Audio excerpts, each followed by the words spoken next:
Chapter 1361. The entire Shaoshan market was no longer as prosperous and peaceful as it used to be. Instead, it was filled with panic. At this time, everyone understood that someone might be stirring up trouble. Before, it was just intimidation and beating. That was fine, but now someone had died. No matter what the reason was, they would not let it go. And at the moment when the youth surnamed Tang left, those street thugs, hooligans, and those long-mouthed women all panicked. As these people tried to shift the blame to each other, they hurriedly wanted to escape away. However, right at this moment, the chaos finally attracted old He and the old village head who had just come out of the food factory. The old village head was responsible for the order of this Shao Mountain market. How could he stay calm after hearing such a chaos? But when they arrived, they saw Qian Wanli lying motionless in a pool of blood, and the group of students who had been beaten unconscious and cripple Wang. Their faces instantly changed. Who did this? The old village chief was angry. He pointed at the people on the ground. And those people who were looking for trouble, seeing that things were serious, did not dare to look at the old village chief. They all pushed the blame and pretended not to know. Even more, they took the opportunity to get close to the old village chief and the old village chief. A woman who looked relatively kind laughed, avoiding the important and dwelling on the trivial. As she walked toward the old village chief, she said, "You are old son, right? We all heard your name in Chang'an City. This kid said bad things about you, saying that you and Zhang Feng were cheating everyone and made poisonous pork for everyone to eat. We were angry and beat him, but who would have thought? Why are you still standing there? Kill him for me. If we don't kill him, none of us can live." She completely ignored the dead people on the ground and the students who had fainted. But how could her actions be hidden from the old village chief and old He? The two of them had been on guard when she was talking and approaching, but they still did not expect that this damn woman would come up and hold them back. In an instant, the hundreds of troublemakers behind her, after being stunned for a moment, showed their original fierceness and rushed up. After all, old He was in the prime of his life. When he became an adult, he had to do hard work. He was not someone a woman could hold. In addition, Chen Wanli and the others acted recklessly, and this woman did not care at all. How could they not be suspicious? At this moment, the woman put her hand on old He's shoulder. Old He viciously smashed the woman's elbow. Taking advantage of the pain, he also viciously punched the hand that was grabbing onto the old scholar's lapel. In an instant, a crisp cracking sound was heard, and the woman screamed miserably. "Ah, God damn it, my hand. Murder. Someone come quickly. D****, the people from White Deer College are killing people." In the time it took for him to shout, old He pulled the old scholar and ran towards the mountain gate. The woman's voice was loud enough to begin with. When she shouted, the people chasing after her couldn't help but feel fear in their hearts. They no longer had any thoughts of chasing after her. The woman's voice, coupled with old Ho's shouts, could be heard. In the end, the guards at the mountain gate heard them. However, they did not know the situation here. Only 3 to 5 people hurried over with football bats. Before they could get close, the old village chief hurriedly shouted, "What are you still standing there for? The students on the mountain were beaten to death by these F***king dogs. Hurry and call for help." What? The guards were aghast. Beaten to death a student on the mountain? What kind of situation was this? Old He and the old scholar looked as if they were running for their lives. They were not lying, and there were still people chasing after them.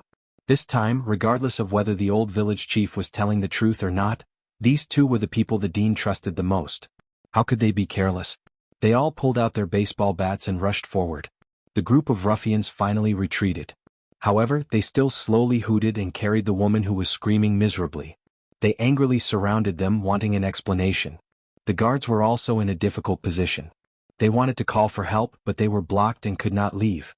They wanted to hit them, but they did not dare to. The rule on the mountain was that they could not be the first to attack. The old village chief was so angry that he scolded them for being blockheads. "Idiots." Old man saw it with his own eyes.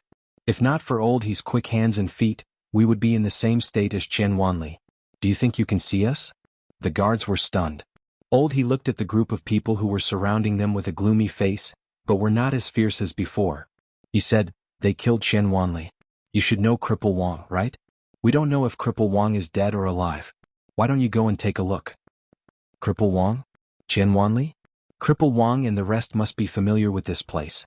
If it wasn't for him, how could they have the opportunity to eat on the mountain? It could be said that on this mountain, there were people who did not know Li Gan and the other famous people around the dean. They could also not know the 4 great scholars. However, if anyone dared to not recognize Zhang Feng and Cripple Wang, who had given them food to eat, then they would be untactful. Besides, Chen Wanli would go up and down the mountain several times every day. This kid was very polite. Who would not like him? Many of these uncouth soldiers were thinking of passing on their skills to Chen Wanli. Some even wanted to arrange a marriage for this kid. This kid was very likable. But now, in an instant, these guards showed their deterrence in the army. They waved the baseball bats in their hands and shouted, "All of you shut up for Lao Tzu." When the group of troublemakers saw that they were exposed, they also panicked. However, how could the woman with the broken arm care so much? She stared at them with bloodshot eyes and cursed. Almost from the beginning, she had not stopped scolding them. She had scolded all 18 generations of her ancestors. At this time, seeing this, she cried and screamed again. You bastards. There are only 5 of them. They are the bad guys who want to end our bloodline. There are only 5 of them.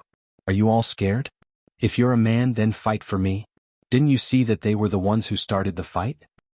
If you didn't do it, we would all be trapped here today. Chapter 1362. In an instant, the hesitant people's eyes glinted fiercely again. The woman hooted again. Look, my man has already scouted the mountain gate. There are less than 30 people. How many people do we have? We have a few hundred people. Even if each of us spit, we can give him. Bitch, shut up, Lao Tzu. Go Dan, call for help. The guards were enraged. They had seen arrogant people before, but they had never seen such shameless people before. Originally, they wanted to calm things down and see if it was the same as what the old village chief said. But now, was there even a need to see? This group of people wanted to kill people. They had been in the army for so many years. What kind of situation had they not seen? Looking at the situation now, they understood half of the situation. The leader of the group, a man in his 30s or 40s, took a step forward. Then he sandwiched a younger man in the middle. In an instant, 4 of the 5 people formed a battle formation. The younger man appeared in the middle of the 4. The old village chief and he also appeared in the middle of the 4 people. At this moment, the man's gaze was icy cold as he gazed at the group that was slowly moving forward. He shouted, "If you dare to take another step forward, you'll become enemies with my White Deer Academy. If you stop now, the dean of my academy will definitely give you an answer." Dong. Just as the leader was speaking, half of a brick flew out of nowhere and smashed into the head of one of the men. In the next moment, the group of people exploded. F***ck your grandpa. Smash them to death. Today we have no way out. If we don't kill them and run before the army arrives, none of us will live. Brothers, kill them. Kill. At this moment, the man finally understood what was going on. This group of people was really looking for trouble. And it wasn't just any ordinary trouble. At this moment, how could he care so much? As he dodged the bricks, the baseball bat in his hand flew up and down. One by one, he took care of the people who surrounded him. However, this group of people seemed to have gone crazy. Moreover, they were like local ruffians who had gone crazy. They used all kinds of despicable methods. Not long after, even the old village chief who was being protected by Old Ho was knocked unconscious, and one of the 5 men was still unable to rush out. At this moment, once again smashing into the gap between a few people, the leader of the guards coldly glanced at everyone, then pointed at the mountain gate and roared, "Break through the mountain gate, kill them all." Yes. At this moment, everyone had once again returned to the state they were in when they were fighting the enemy in the army. Although they had been warned not to attack ordinary people, especially the people of the Tang Dynasty, at this time these people were no longer human. They wanted to deal with the academy. Furthermore, each and every one of them had used lethal attacks. Even though they had been through hundreds of battles, there were still many wounds on their bodies. There were even 2 people whose arms were limp. The group of hooligans were also terrified. However, the more terrified they were, the more they wanted to live. And the only way to survive was to stop these people from leaking information and create an opportunity for them to escape. Fellow villagers. Look, this is the so-called White Deer College. Do you see their true colors? How is this an academy? This is simply a military training ground. How can an academy have such fierce bandits? Don't just watch. Let's subdue them and go up the mountain to personally ask that damned bastard Zhang Feng what he wants. Also, you should have heard of what that bastard is tinkering with on the mountain. It's a poison that allows us to produce thousands of caddies of grain per moo. Don't you want to go and see? At this moment, seeing that they could not take down the mountain after a long time and that there were large numbers of casualties, these people were terrified. They all shouted and called for help in front of the surrounding merchants. However, the more they shouted, the fewer people there were. Many people even saw Qian Wanli abandoned on the ground. After confirming whether Qian Wanli was dead or alive, they hurriedly rushed to the mountain gate. This time, these people were even more terrified. They attacked those who wanted to go up the mountain even more crazily and chaotically. In an instant, the entire market that belonged to the Hu merchants was in chaos. The commotion here, coupled with the fact that these 5 people had been here for a long time, finally alarmed the guards at the gate. While standing guard at the entrance of the mountain, they also sent out 20 people to head over to this place. Woo woo woo. The guards at the mountain gate all sounded the bugle horn. The melodious and hurried sound of the bugle horn instantly made the people surrounding the 5 guards tremble. They were done for. This was not good. Everyone temporarily stopped their attacks and anxiously searched for that youth surnamed Tang, but he was nowhere to be seen. This time they finally panicked. They all threw away the weapons in their hands and pretended to be panicking passers-by as they fled. However, at this moment, the rumbling of horse hooves and the sound of armor clashing against each other caused everyone's faces to turn ashen. Under their terrified gazes, Yu Qigong's men were here. To be more precise, it was Yu Qigong's #1 general, Jia Eru. Jia Eru rode his purplish-red horse and swept his blood-dripping halberd across the crowd. His eyes were cold as he angrily shouted, "Everyone kneel where you are. After 3 breaths, everyone who is still standing will be killed without mercy." Chapter 1363. This time, the guards, Old He, and the others finally breathed a sigh of relief. Under Jairu's command, the group of archers behind him had already knocked their bows and looked coldly at the crowd. Old He and the others breathed a sigh of relief and squeezed through the crowd to Jairu's side. Jairu naturally recognized this group of guards. To be precise, the leader was once his immediate superior. When he saw Jairu, he hurriedly made the crowd part and hurriedly got off his horse. He looked at the man and asked in horror, "Old Ma, what happened to you? What happened here?" The man named Old Ma spat out a mouthful of spit and scanned the crowd. "Don't ask Lao Tzu. Damn it, why are you only here now? If you were 10 minutes later, these bastards would have fought their way up the mountain. Hurry up and tie these people up." Jairu heard this and his heart trembled. He hurriedly waved his hand and a large number of soldiers appeared. They did not move, but each of them had a knife behind them. If they moved, they would die. Seeing this, Jairu noticed the bleeding wounds on their bodies. He was shocked and hurriedly wanted to call the military doctor, but he was stopped by Old Ma. "Let's go take a look at Cripple Wang and Qian Wanli first. These bastards killed people." "What?" Jairu heard this and his face instantly turned cold. The group of soldiers was even more shocked. How dare they kill people in the mountains? Motherf *Ker, just how vicious and evil was he? Jairu did not have time to think and hurriedly helped the crowd to Qian Wanli's side. After all, Qian Wanli's injuries were the most serious. But when the crowd saw Qian Wanli lying in a pool of blood with half his head smashed, they could not help but become even more furious. Old He was so angry that his whole body was trembling. "Damn it, he's still a child. How can you do this? Are your hearts made of stone?" Jairu did not have time to think and shouted angrily at the doctor, "What are you still doing here? Are you waiting for Lao Tzu to reward you? Go and take a look at them." *CK your mother. The military doctor could not wait any longer and hurried over to Cripple Wang and the others. After confirming that only Qian Wanli was dead, he heaved a sigh of relief. However, the anger in his heart was still uncontrollable. "Men, take them all back to the army's water prison and interrogate them to find out who the mastermind is." As Jairu spoke, he added, "At all costs." "Yes." Instantly the group of people panicked.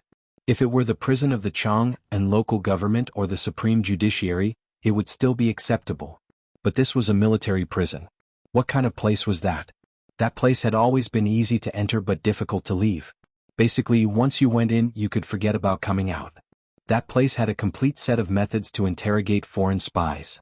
You could commit crimes anywhere, but once you were sent to that place, congratulations. It would be best if you killed yourself on the way there. Otherwise, even wanting to die would be a luxury. At this time, although the common people did not know about these things, these street thugs and hooligans were very clear about it. Ever since they took the money and prepared to do this, they had already thought about everything. Now it seemed that everyone could not help but panic. "Sir, you can't kill us. We're innocent. If you dare to kill us, Lord Kong Ingda will never let you go." "Yes. We were sent here by Lord Kong. Lord Kong said that if you want to arrest someone, arrest Kong Ingda first. And if you want to arrest someone, arrest that damn Zhang Feng first. This woman's man was killed on the mountain, and not even his bones were left. We're here to avenge her. You don't arrest such a person, but you arrest us common people. We won't accept it. Yes, we won't accept it. I want to lodge a complaint. We're innocent. At this point they only dared to insist that Kong Yingda and Zhang Feng were dead. However, they did not mention that they had beaten someone to death. This made Jiaeru so angry that he laughed. After Jiaeru found someone to properly dispose of Chen Wanli's body, he slowly squatted in front of the man who was shouting the loudest. He lifted the man's chin with the tip of the mo knife in his hand and said, "You said her man died on the mountain? What evidence do you have?" "No. We're from the same village. I've seen him before, but I haven't seen him recently. I'm not allowed to go up the mountain to look for him." Pa! Jiaeru hit the man's face with the back of the mo knife. In an instant, the back of the blunt mo knife cut a big hole in the man's mouth. "Ah!" The man instantly screamed in horror. Jiaeru ignored him. Then, he looked at the woman who had lost her hand and was still crying and cursing at the top of her lungs. He still held the knife to her forehead and asked indifferently, "You said that your man works in the mountains. What proof do you have?" "Every day, our Shao Mountain Guards have a team of people who go in and out of the mountain to register, so we know the details of each of them. Tell me, what's your man's name?" Chapter 1364. Where do you live? At this moment, the woman finally felt fear under the cold knife. Even the smell of urine instantly spread with her as the center. Jiaeru frowned slightly and lost his patience. "My patience is limited. If you don't tell me in 3 breaths, die." "Kill her." "Sir, it's this bitch who came looking for trouble. I know her. Her man was King killed by her 12 years ago.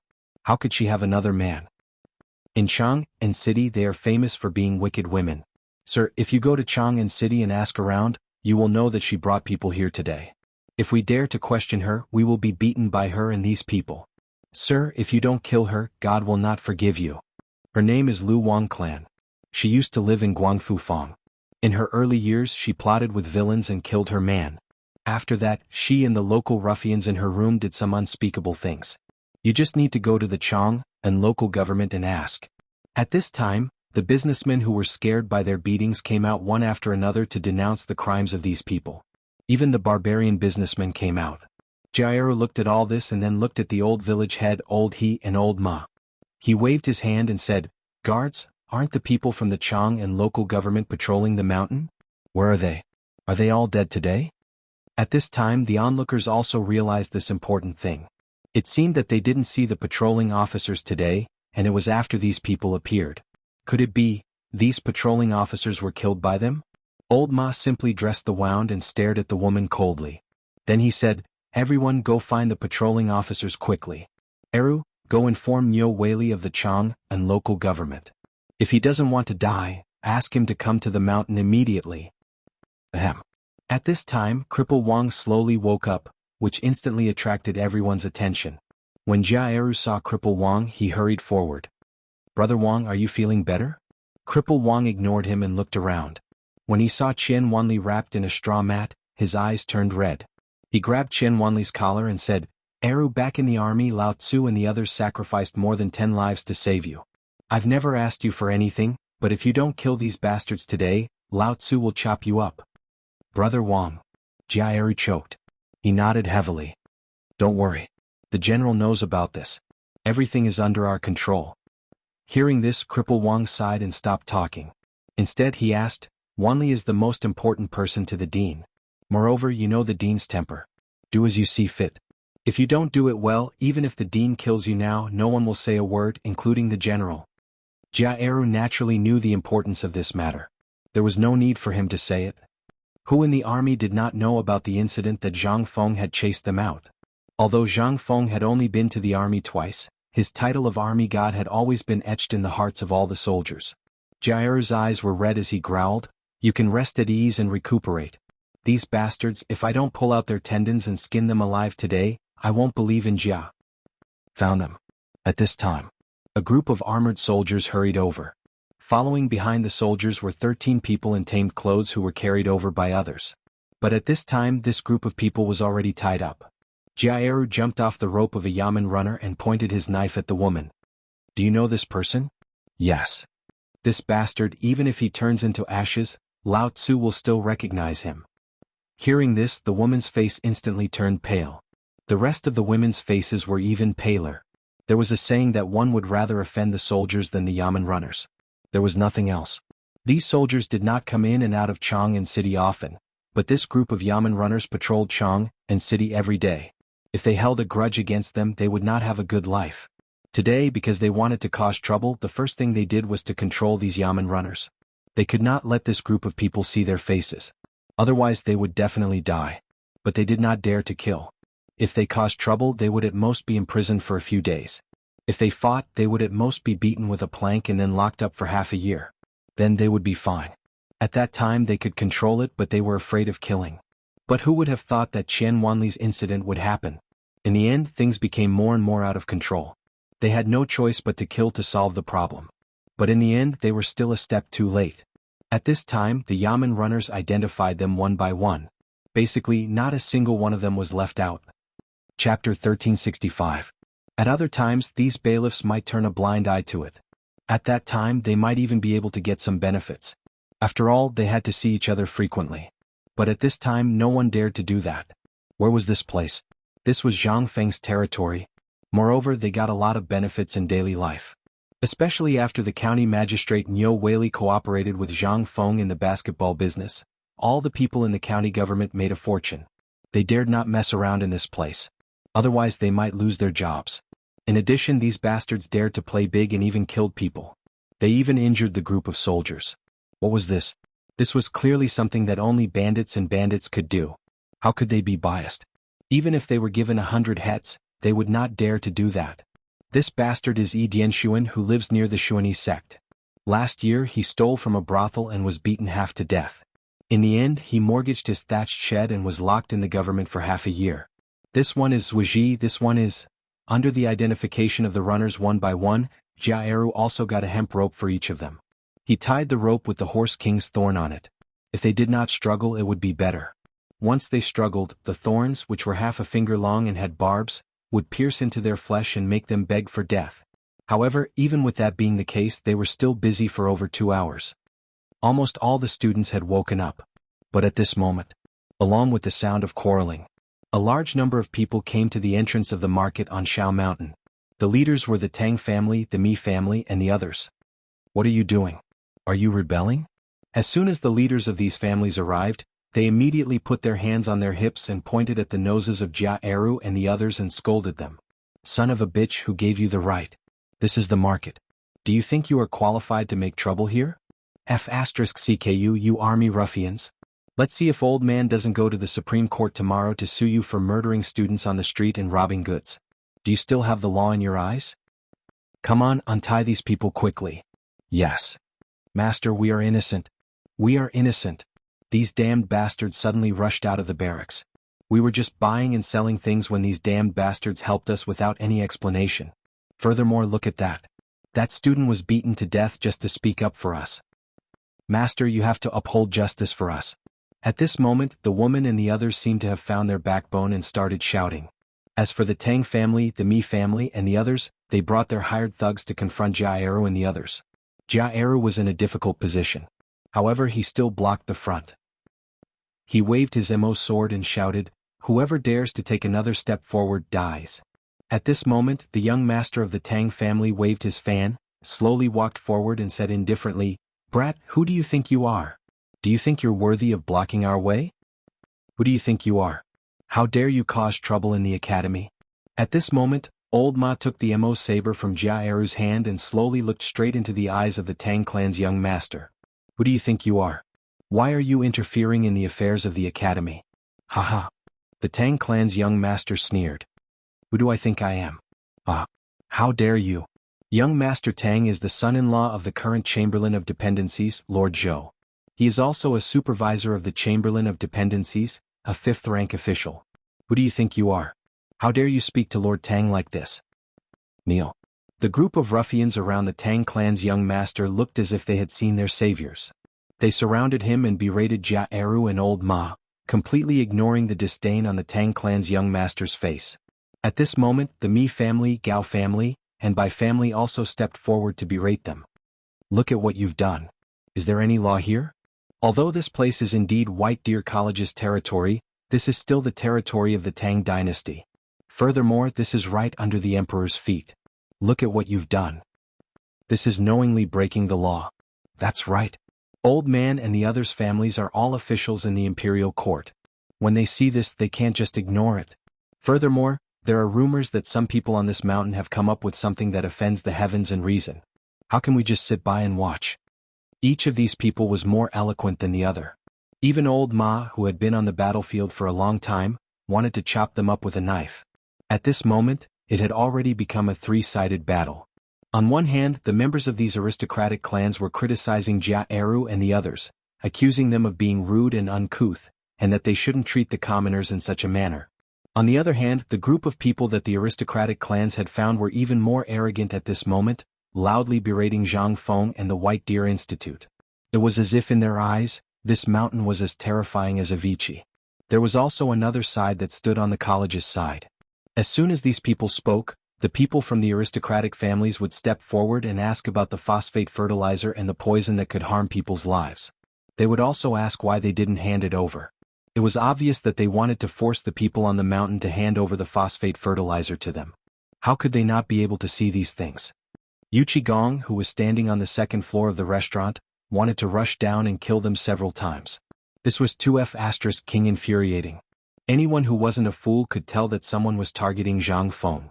The Tang family, the Mi family, the Bai family, and the Gao family were doing very well. Lao Tzu wanted to see how hard their heads were. Yu Qigong clenched his fists tightly. He tilted his head and said to the general behind him, "Hurry up and send a letter to the emperor. Tell him exactly what happened here. Also, Lao Tzu wants to kill someone." Chapter 1366. On the mountain. Zhang Feng was very anxious and depressed at this time. He had already heard the horn at the foot of the mountain just now. However, this damn old Niu had been following him since he came. He even followed him to the toilet. This made Zhang Feng very depressed. Originally, he wanted to go down the mountain to have a look. It was reasonable to say that if there was no urgent matter, this horn would not be blown, although he did not know the meaning of this horn. However, the moment the horn sounded, all the security guards on the mountain, as well as the guards on the mountain, gathered nervously in an instant, and then ran to the mountain gate. Zhang Feng knew that something big must have happened at the foot of the mountain. He had been uneasy today, but he could not explain it. At this time, old Niu was following behind him. How could this not make him more upset? At this time, Zhang Feng was ready to go to Yu Shernan and the others to see what was going on. Since the horn sounded, these people had disappeared. Li Qingqian and the others hid in the mountain. After Sun Simiao saw Zhang Feng, he sighed and also went up the mountain. Nominally, he was taking them to familiarize with the characteristics of some medicinal materials, but who knew what they were doing? At this time, Zhang Feng wanted to go out, but when he saw Niu Jinda squatting at the door, he simply went back to the bedroom angrily. Jing Shu also saw Zhang Feng's worry, and she also heard the horn at the foot of the mountain. She seemed to understand something, but Niu Jinda was there, so she could not say anything. At this time, seeing Zhang Feng so anxious, Jing Shu whispered in Zhang Yuyao's ear. Zhang Yuyao opened her eyes wide and said, "Will this work?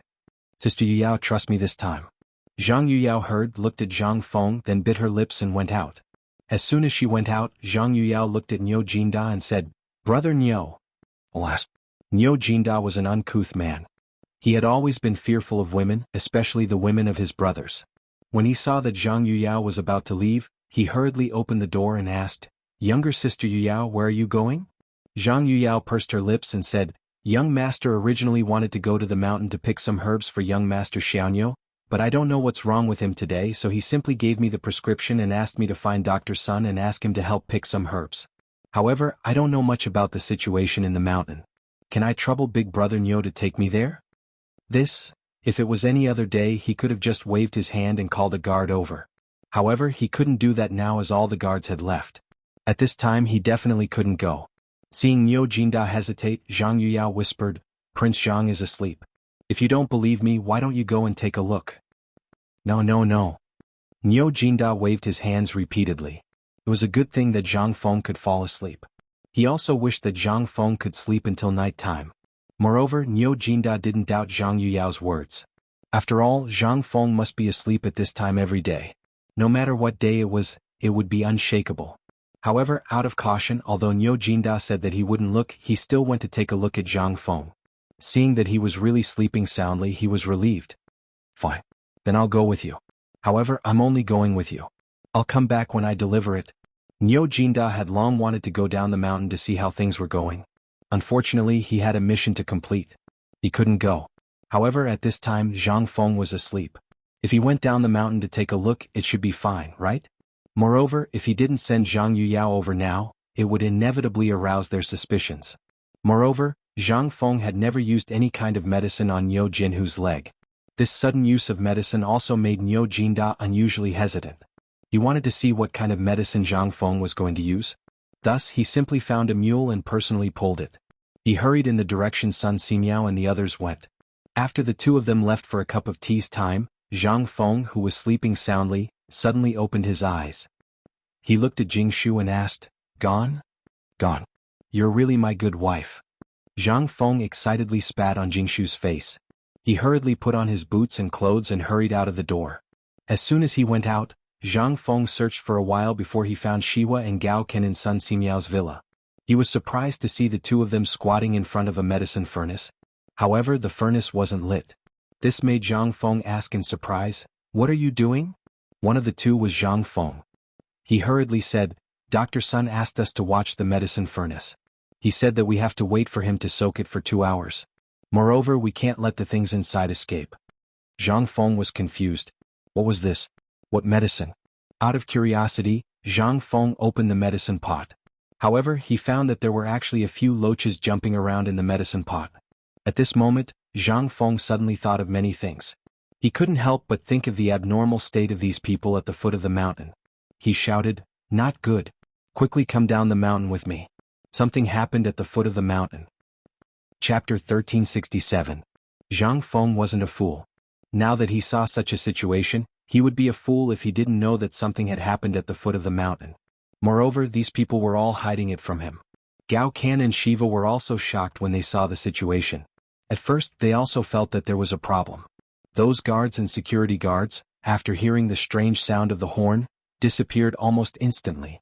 At this time, Sun Simiao actually asked them to come here to simmer the medicine. This was simply unreasonable. Dr. Sun had a medicine boy, and such an important thing could wait until he finished his business at the top of the mountain to simmer the medicine. Why didn't he let others come, but only the two of them? They were personally appointed by Zhang Feng as his followers. At this time they were sent away. Something big must have happened. At this time, Gao Kan didn't say anything. He picked up Zhang Feng, carried him on his back and flew towards the direction of the mountain gate. The group of students were all stunned by this scene. They didn't know what happened today, but when the horn sounded at the foot of the mountain, all the teachers ran away. They only left some homework for them to review. At this time, when they saw the dean acting like this, the students realized that the security guards on the mountain, as well as the guards who usually didn't say a word, suddenly disappeared. Zhang Feng didn't care about these people. At this time he couldn't care less. Gao Kan was tall and strong. Coupled with his physical fitness, even if he was carrying Zhang Feng, he still ran very fast. Shiva, on the other hand, was in a miserable state. He could only follow behind and run madly. The three of them, one in front and one behind, ran down the mountain like the wind. As soon as they reached the mountain gate, Zhang Feng was shocked by the faint noise coming from the foot of the mountain. Looking at the mountain, it was already filled with the group of guards that used to be on the mountain. On the road up the mountain, there were even groups of guards and veterans stationed there. It seemed like they were guarding against something coming up the mountain. Zhang Feng was a little puzzled. But when those people saw that Zhang Feng wanted to go down the mountain, they hurriedly tried to stop him. But at this time, Gao Kan only listened to Zhang Feng's orders. Anyone who dared to block him was basically pushed aside by him. And when the crowd saw Zhang Feng's actions, they had no choice but to make way for the three people to go down the mountain. The closer they got to the foot of the mountain, the louder the noise became. Faintly, Zhang Feng could also hear the sounds of quarreling. Zhang Feng's appearance instantly attracted the attention of the people at the foot of the mountain. However, when Zhang Feng arrived at the mountain gate, the group of security guards refused to let him pass. They guarded the gate tightly. Zhang Feng was so angry that he grabbed the collar of a security guard who was taller than him and said, "Are you going to move or not?" As he spoke, the man said bitterly, "Director, there was a murder case at the foot of the mountain just now. A group of troublemakers came for you. Now the people from the county government and the military camp are here. Please don't go down the mountain. Something happens. What did you say? There was a murder case? What's going on? Zhang Feng felt uneasy. At this time, when he heard this, he instantly understood everything. Without waiting for the man to answer, he asked anxiously, "Who died? Tell me." The guard was even more bitter at this time. But at this time, the people at the foot of the mountain seemed to have seen Zhang Feng and instantly burst into a burst of screams. "Look! That bastard Zhang Feng has come out. Get out. Mother Ker, come out. CK your mother. You have the ability to do things, but you don't have the ability to admit it, right? If you don't tell me the bad things you have done today I'll set fire." Bang! That voice, with a muffled sound, came to an abrupt end. But it aroused more angry curses. At this time, even Jia Eru, Old Ma, and the others could no longer control it. In addition, with these families fanning the flames and adding fuel to the fire, they couldn't do anything even if they wanted to. Zhang Feng also saw the old village chief and Old He in the crowd. Old He and the old village chief were more miserable. At this time, Old He's face was disheveled, and there were even dried scabs all over his face. The old village chief's beard was mostly gone, as if it had been torn off by someone. Zhang Feng was so angry that his whole body was trembling. He took out the three-pronged bayonet from his arms and pointed it at the security guard's neck. He coldly shouted, "Get out of the way." The security guard saw that things were already out of control. At this time, Zhang Feng was in a rage. While he was puzzled, Gao Can unexpectedly punched him in the neck.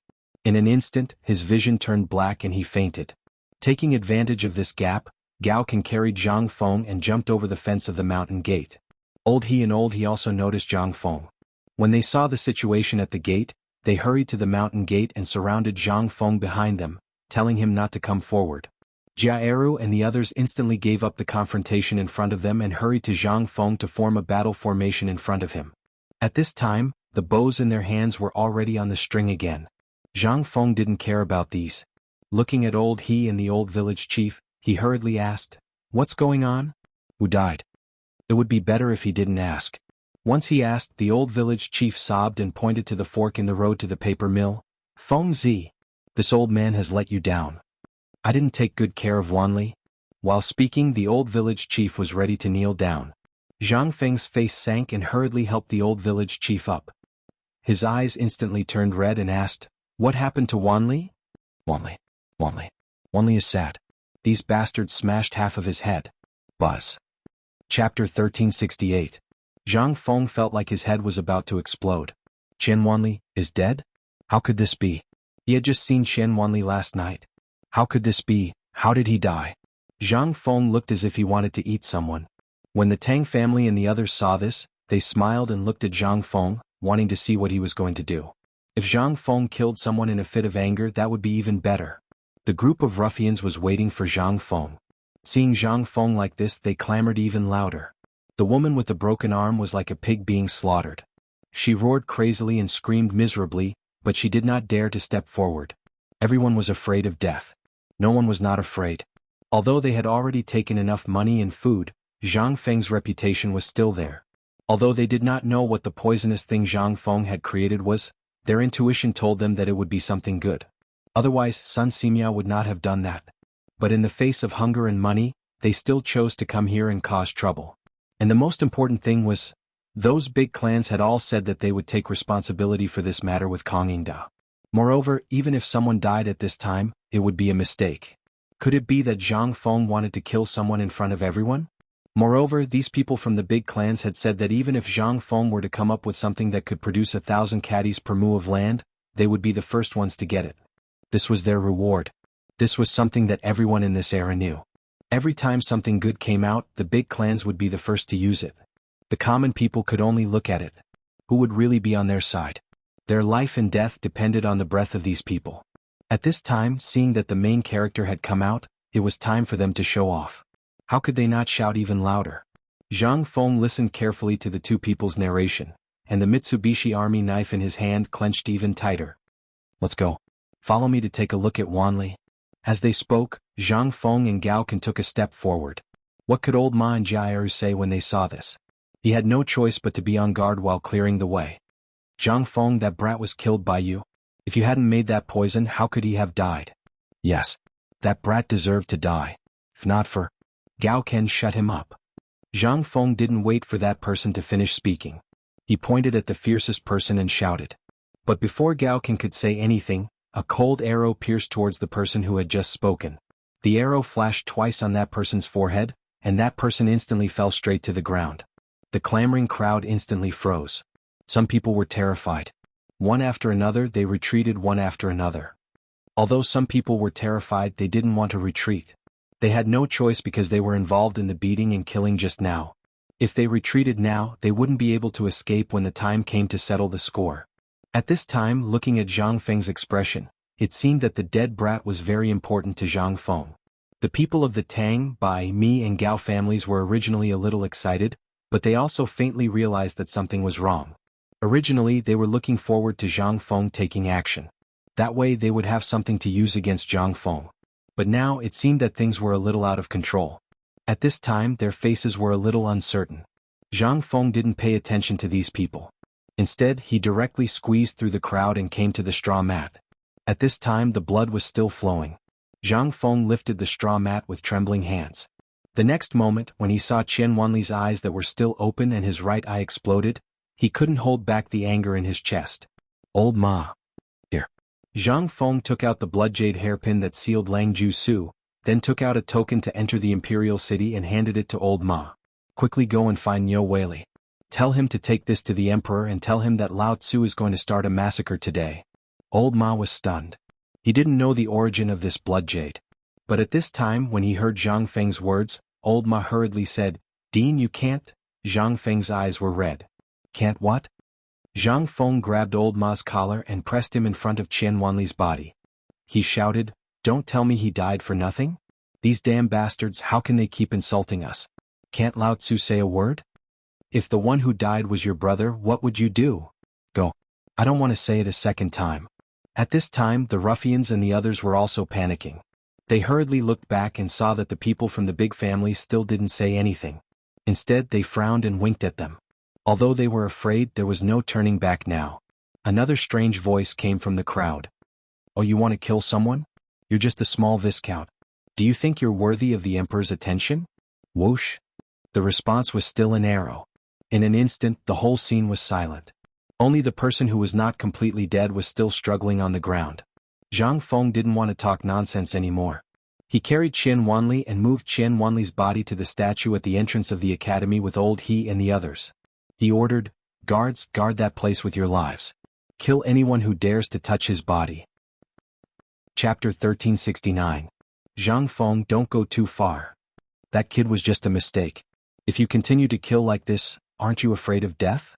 Kid, this is all a misunderstanding. You have to make things clear first. Search? Just as someone shouted out again, the sound of an arrow hitting the ground caused everyone's expression to change. Zhang Feng sat in front of the statue, lit a cigarette, and sat in front of Qian Wanli, smoking while playing with the Mitsubishi Army knife in his hand.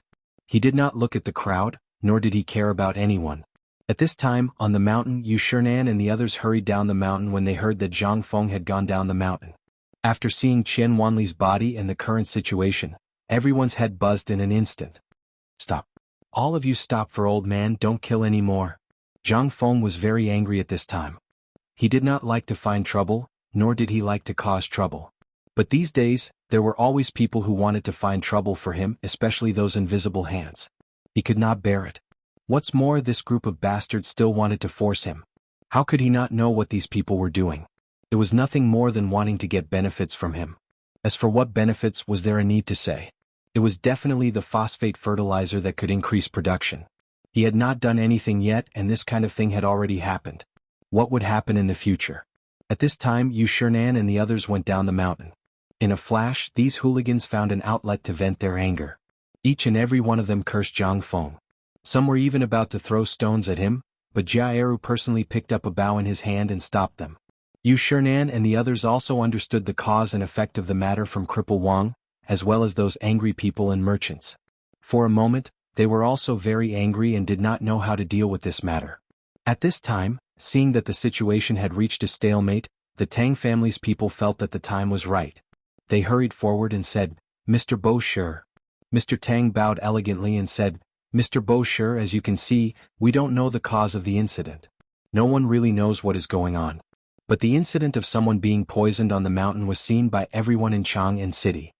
Yu Shernan gloomily looked at the youth surnamed Tang and asked, "What are you trying to say?" The young man with the surname Tang waved his folding fan and said indifferently, "We just happened to go up the mountain and ran into this general. He was arresting people and beating people up, so we couldn't stand it and wanted to argue with him.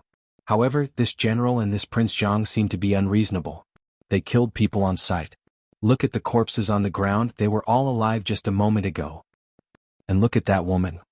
She only heard that her husband was working on the mountain, but she didn't see him for a long time. She also didn't find him, so she wanted to argue with him. However, her arm was broken by the person behind you. I think this seems to be the cause of the incident, right? This woman wanted to go up the mountain to look for her husband, but she was obstructed by many people. Women are always a little talkative, but it seems a little unreasonable to break someone's arms so openly. So these people couldn't stand it and went forward to argue. In the end, they were insulted by the dead young man. You may not know the identity of this young man. He is the only son of Hengtong Private Bank, Qian Tong. He has been pampered since he was young. What can he do? You are talking nonsense." Cripple Wang couldn't listen to it anymore. His face was red as he shouted, "Mr. Bosher, things are not like what he said at all. And he wasn't even there at that time. How could he know all this?" "Mr. Bosher, you can go and ask those barbarian merchants. You will know. When these people came to the city square, they spread rumors that Feng Zi was making poison and wanted to harm the world. If anyone dares to not believe these things, they will be surrounded and beaten by these people.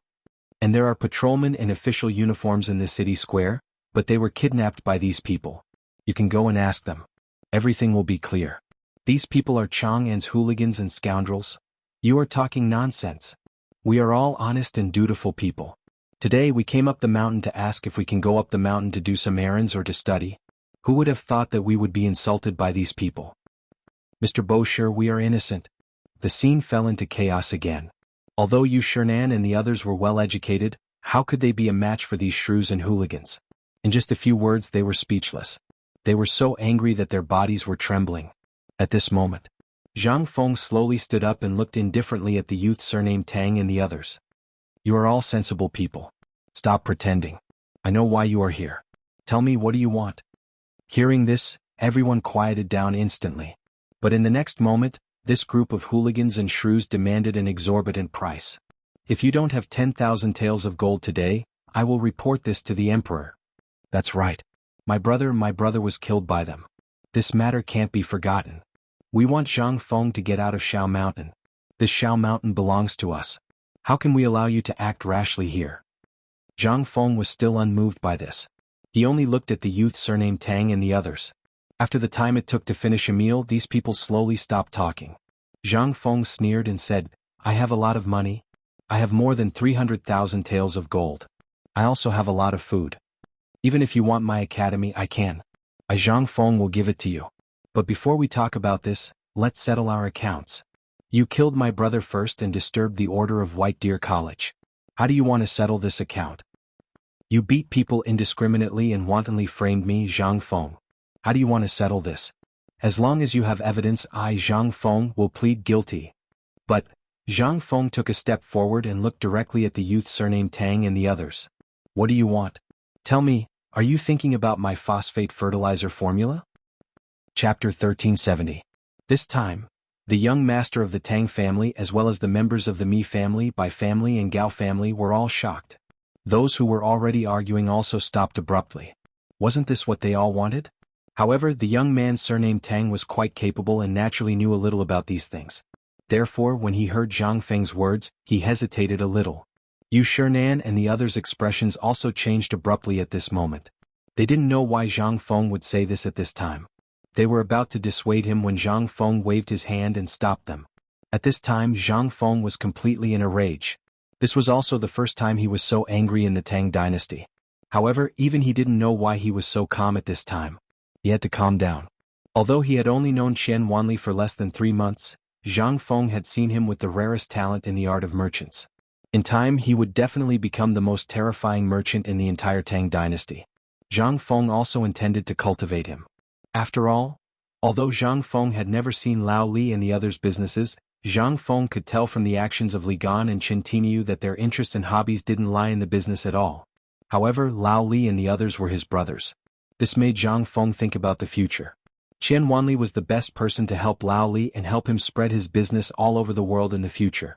It was no exaggeration to say that the wisdom of Lao Li and the others in the business world combined was not even 1/10 of Qian Wanli's. The reason why Zhang Feng wanted to conquer Qiuzi City was to consolidate the Tang Dynasty's strategic position in the future. It was also the place that Zhang Feng wanted to build the business throat of the Tang Dynasty. The best and most qualified person was Qian Wanli. Moreover, after interacting with Qian Wanli, he had already regarded Qian Wanli as his own brother. How could Zhang Feng not be angry when his own brother was killed for no reason?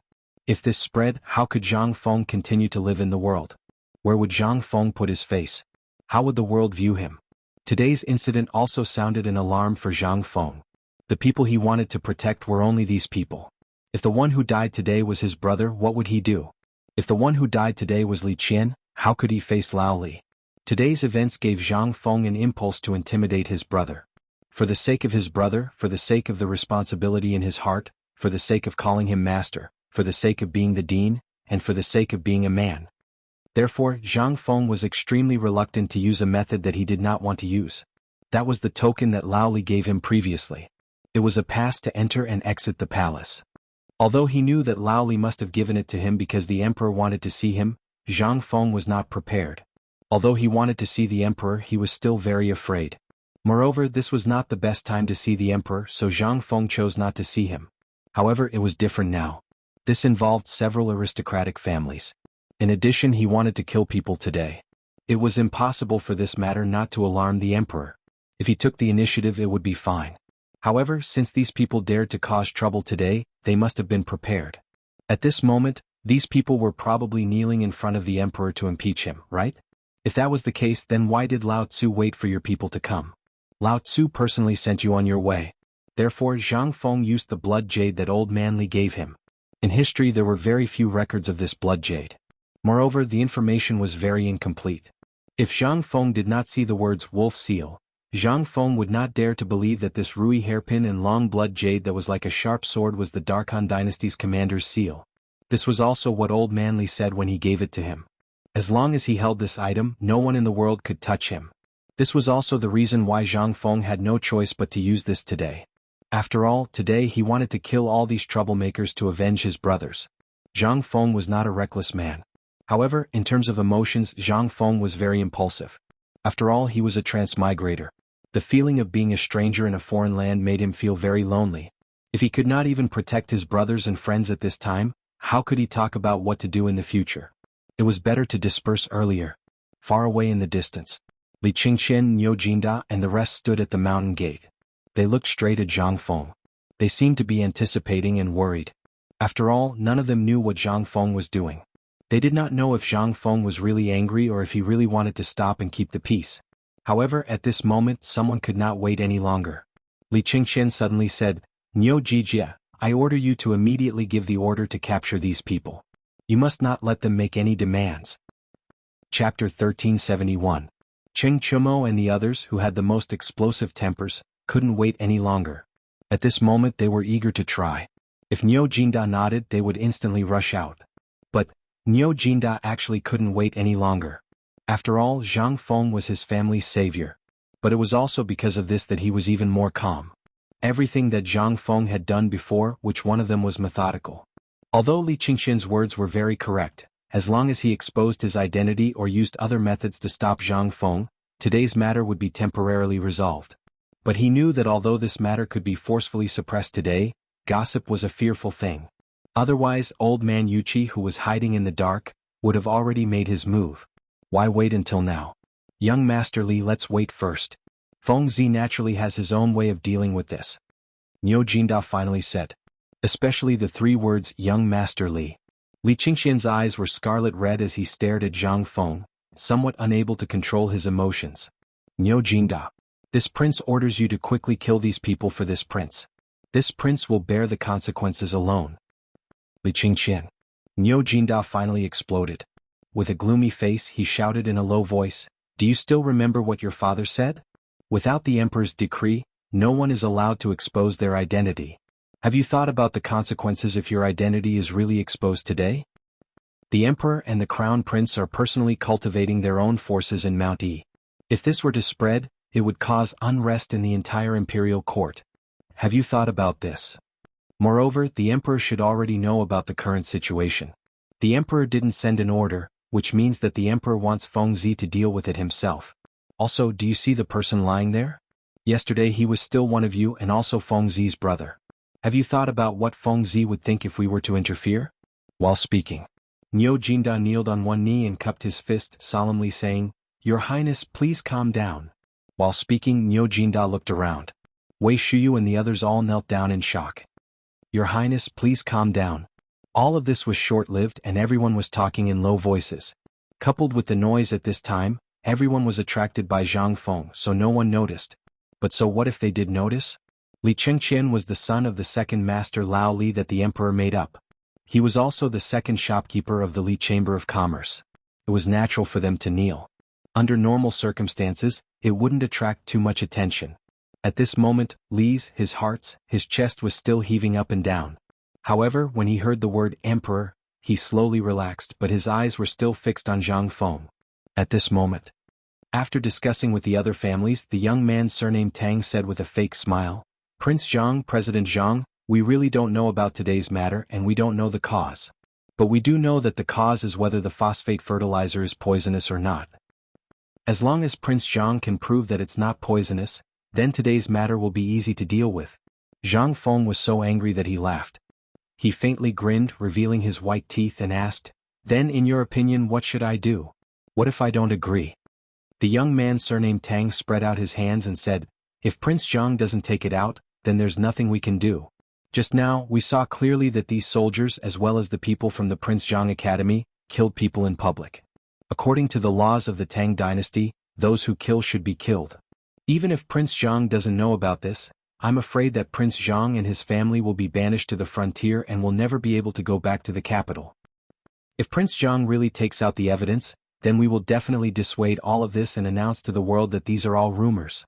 Zhang Feng heard this and couldn't help but laugh. Yu Shernan and the others couldn't hold it in anymore.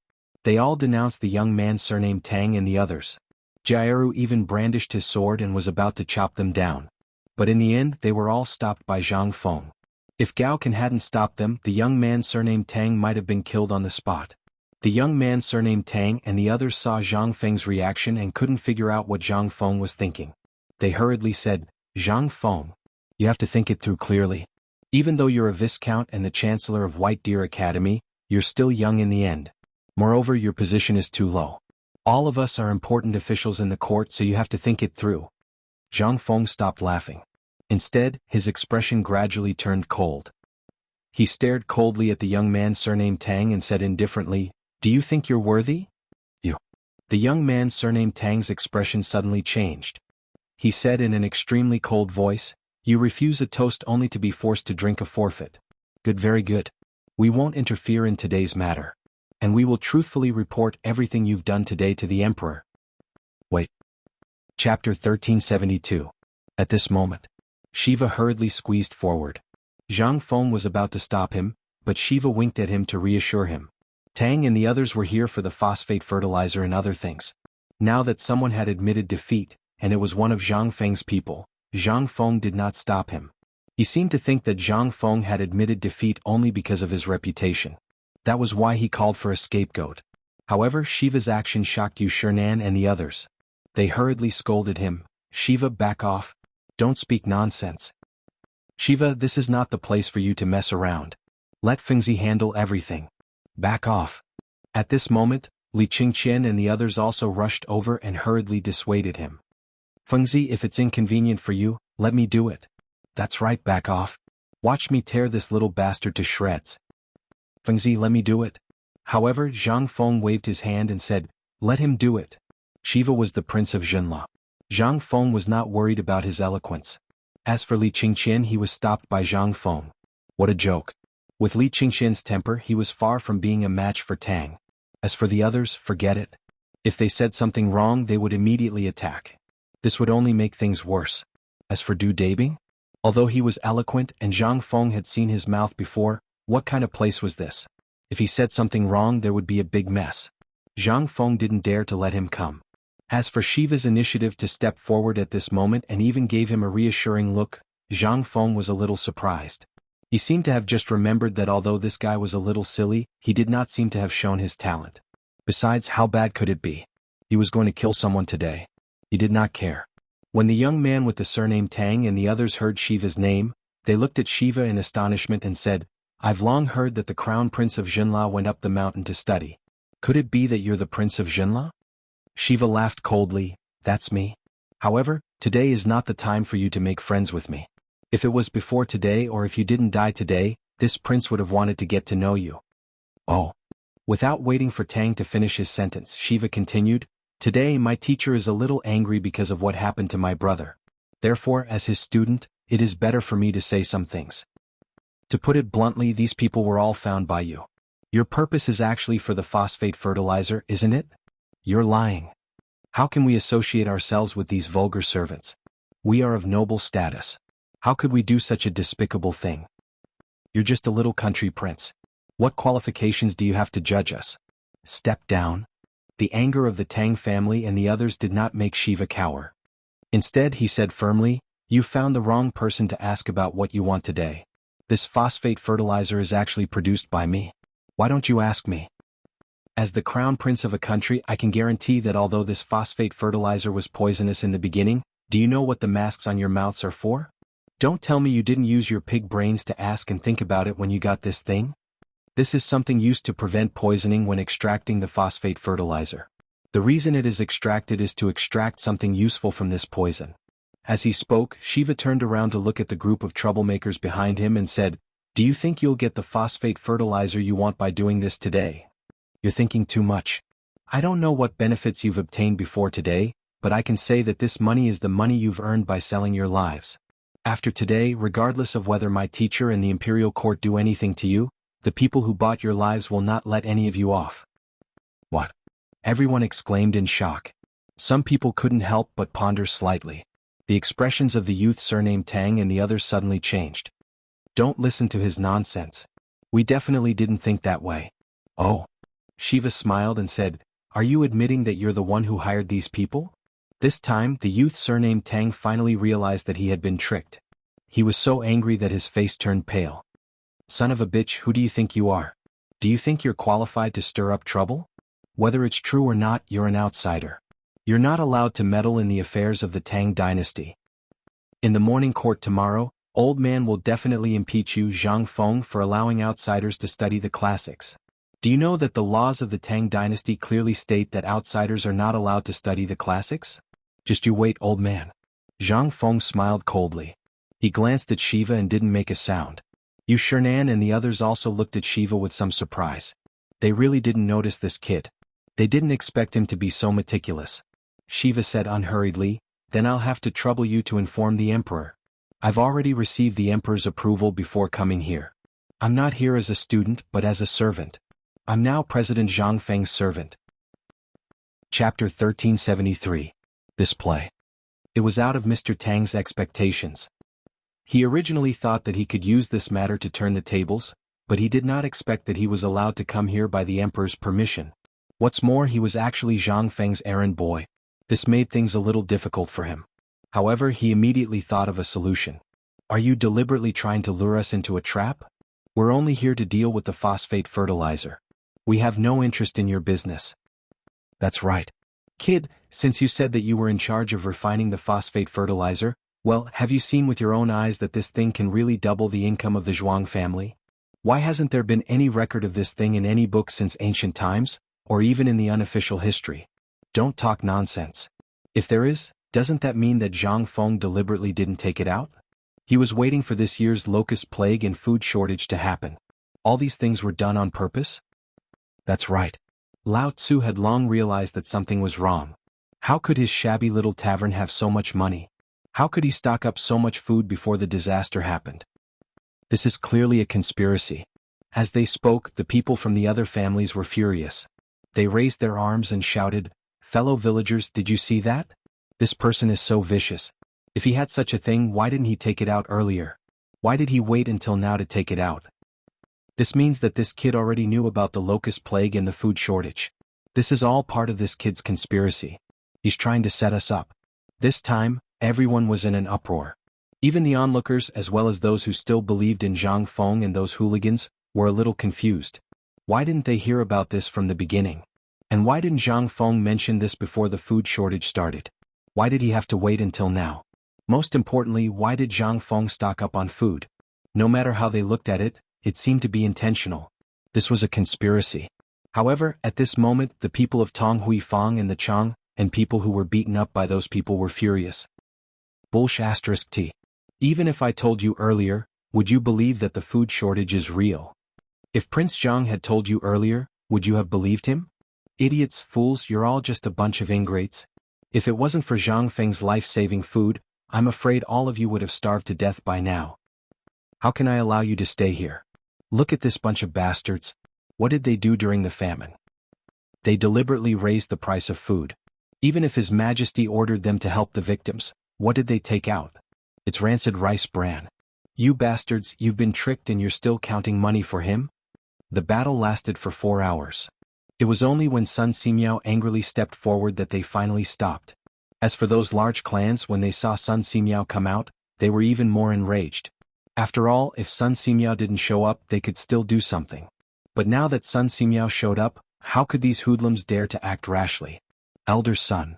A middle-aged man in his 50s from the Bai clan stepped forward and bowed to Sun Simiao, but Sun Simiao acted as if he didn't see him. He snorted coldly and returned to Zhang Feng's side, saying, "Old man's herb garden uses phosphate fertilizer. You said it's poisonous? Were you blind 2 days ago? Didn't you go to the East Market entrance? Old man, do you remember that you saw it that day? And the purpose of your visit today is to force Zhang Feng to hand over the formula. Why do you have to be so dignified? But old man said it today. If you want this thing, you'll have to go through old man first." The Bai clan's people were embarrassed. Hearing Sun Simiao's words, they could only stiffen their necks and say, "Elder Sun, you've been deceived by this kid. This kid obviously has a big conspiracy. Can't you see it? Shut up. You bastard, Lao Tzu has long disliked you. What conspiracy does my master have? Why don't you tell us? I think it's you bastards who are jealous of this thing. Today King killed my brother here. The phosphate fertilizer is easy to deal with. Before we talk about this, let's talk about how to deal with my brother's matter first." At this time, Qing Chumo, Wei Shuyu and Zhang Sun could no longer sit still. They all jumped up. This time they said something that they didn't want to hear. They couldn't help but panic. They looked at Sun Simiao, Yu Shernan and the others, wanting to find a breakthrough from them. However, they found that these people had retreated to the back and were looking at Zhang Feng. At this time, Zhang Feng was holding an unknown thing in one hand and a dagger in the other. He was playing with it. At this time, everyone understood. After saying so much, to put it bluntly, they didn't intend to let them go. At this time they wanted to leave, but when they turned around, they saw that the densely packed Chang and garrison had surrounded them. There were even more than 100 soldiers wearing golden armor. Golden armor. They were the Jinwu guards.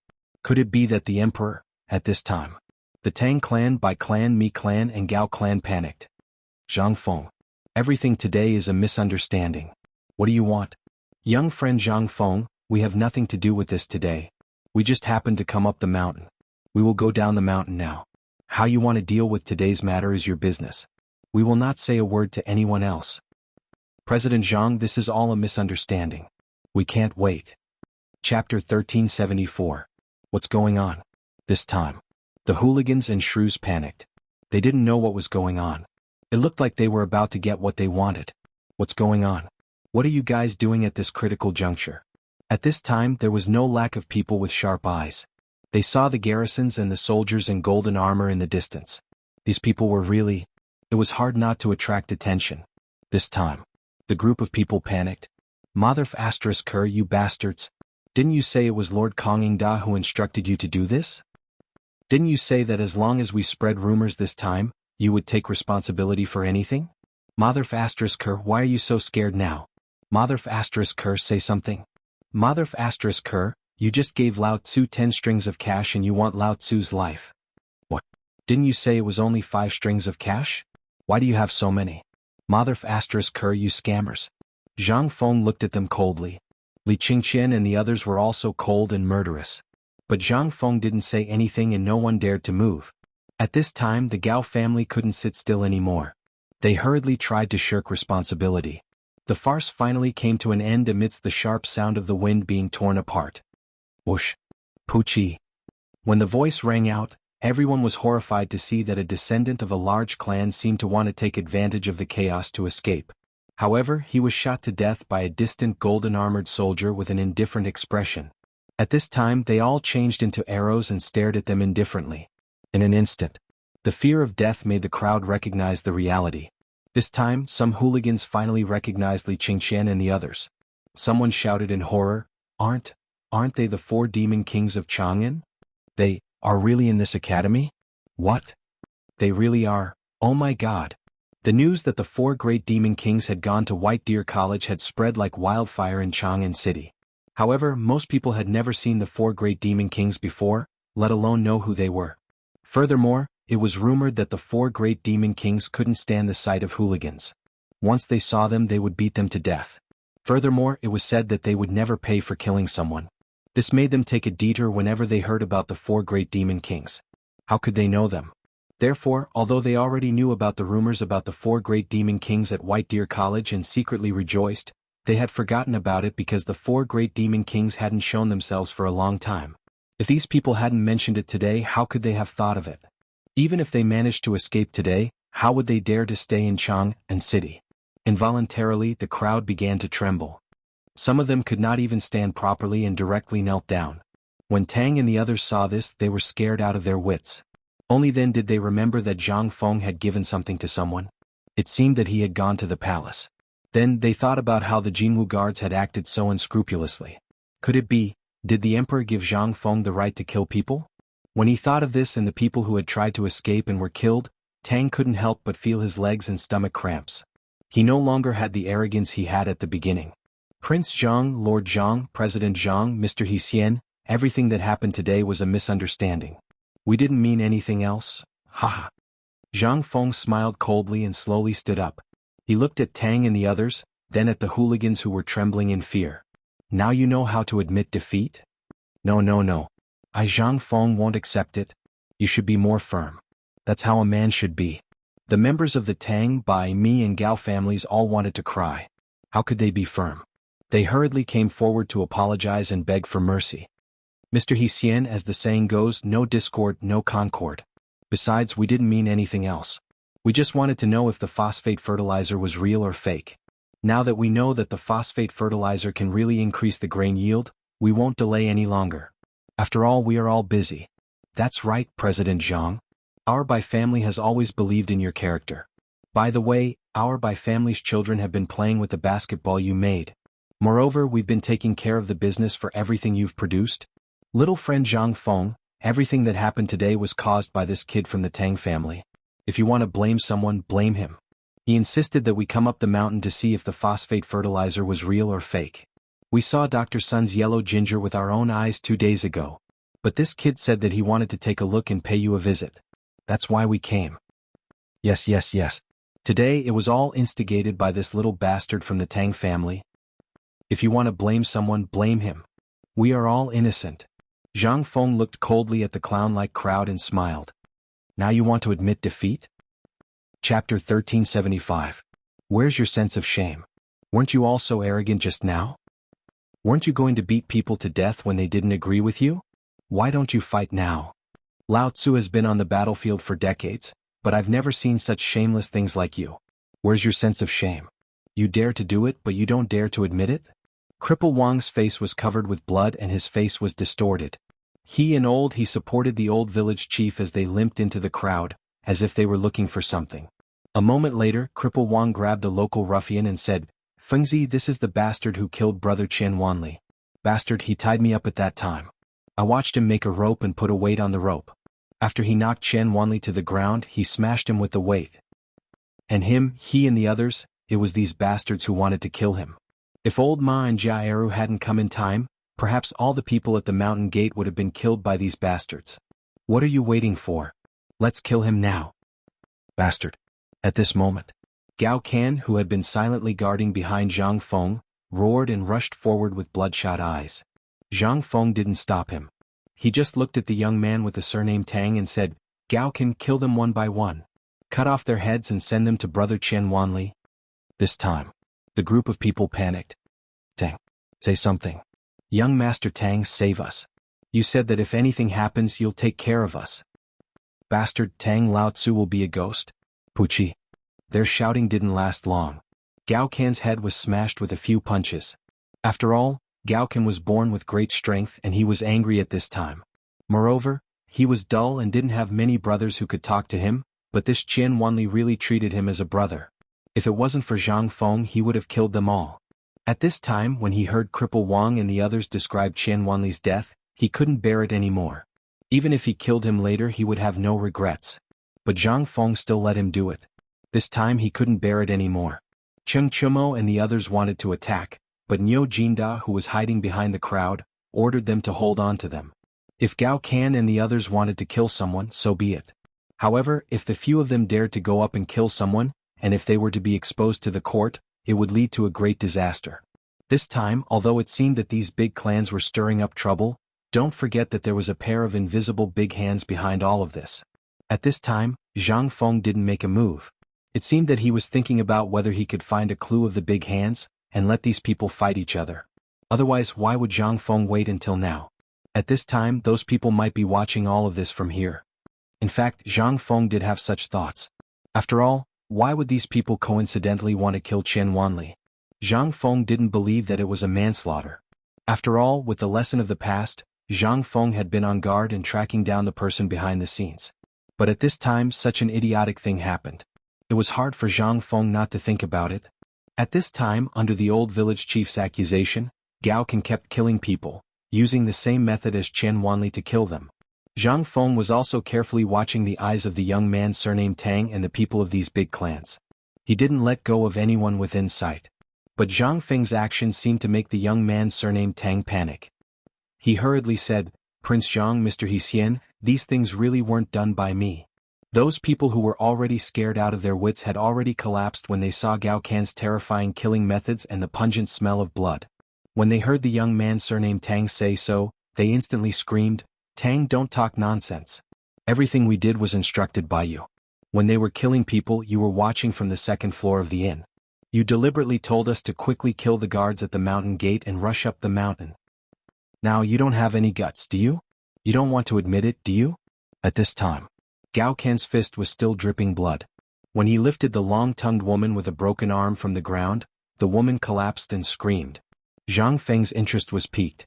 He waved his hand to stop Gao Kan and asked, "You're saying that he's here watching and that he instructed you to watch? Do you have proof? Say it. As long as what you say is true, I, Zhang Feng, will keep my word and won't kill you."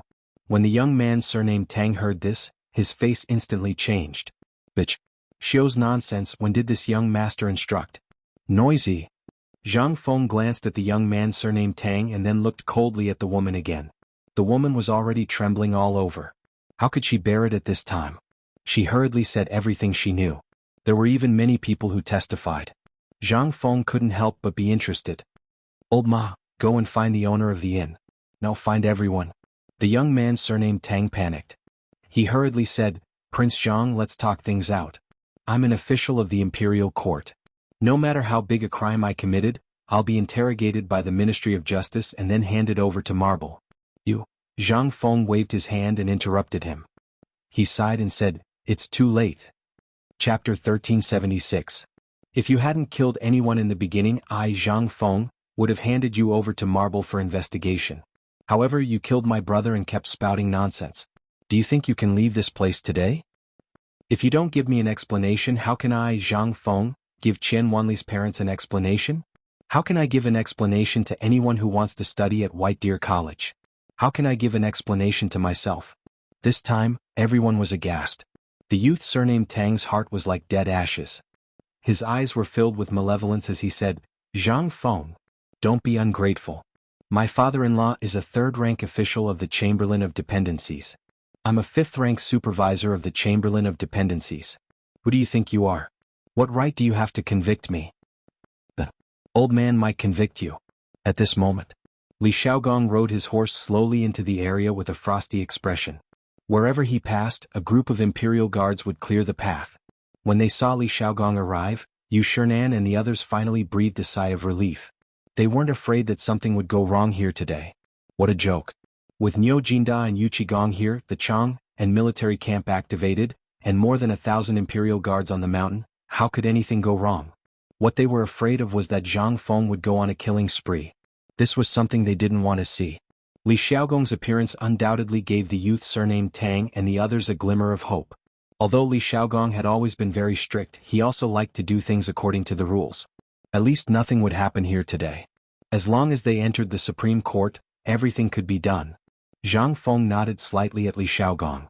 Li Xiaogong nodded and dismounted his horse. He looked at Qian Wanli's corpse, then solemnly tidied his clothes. He looked around and said, "By the Emperor's personal decree." Instantly, everyone's expression changed greatly. They all knelt on the ground. Apart from Zhang Feng and the 4 great Confucian scholars, only Sun Simiao and Li Xiaogong were still standing in the market.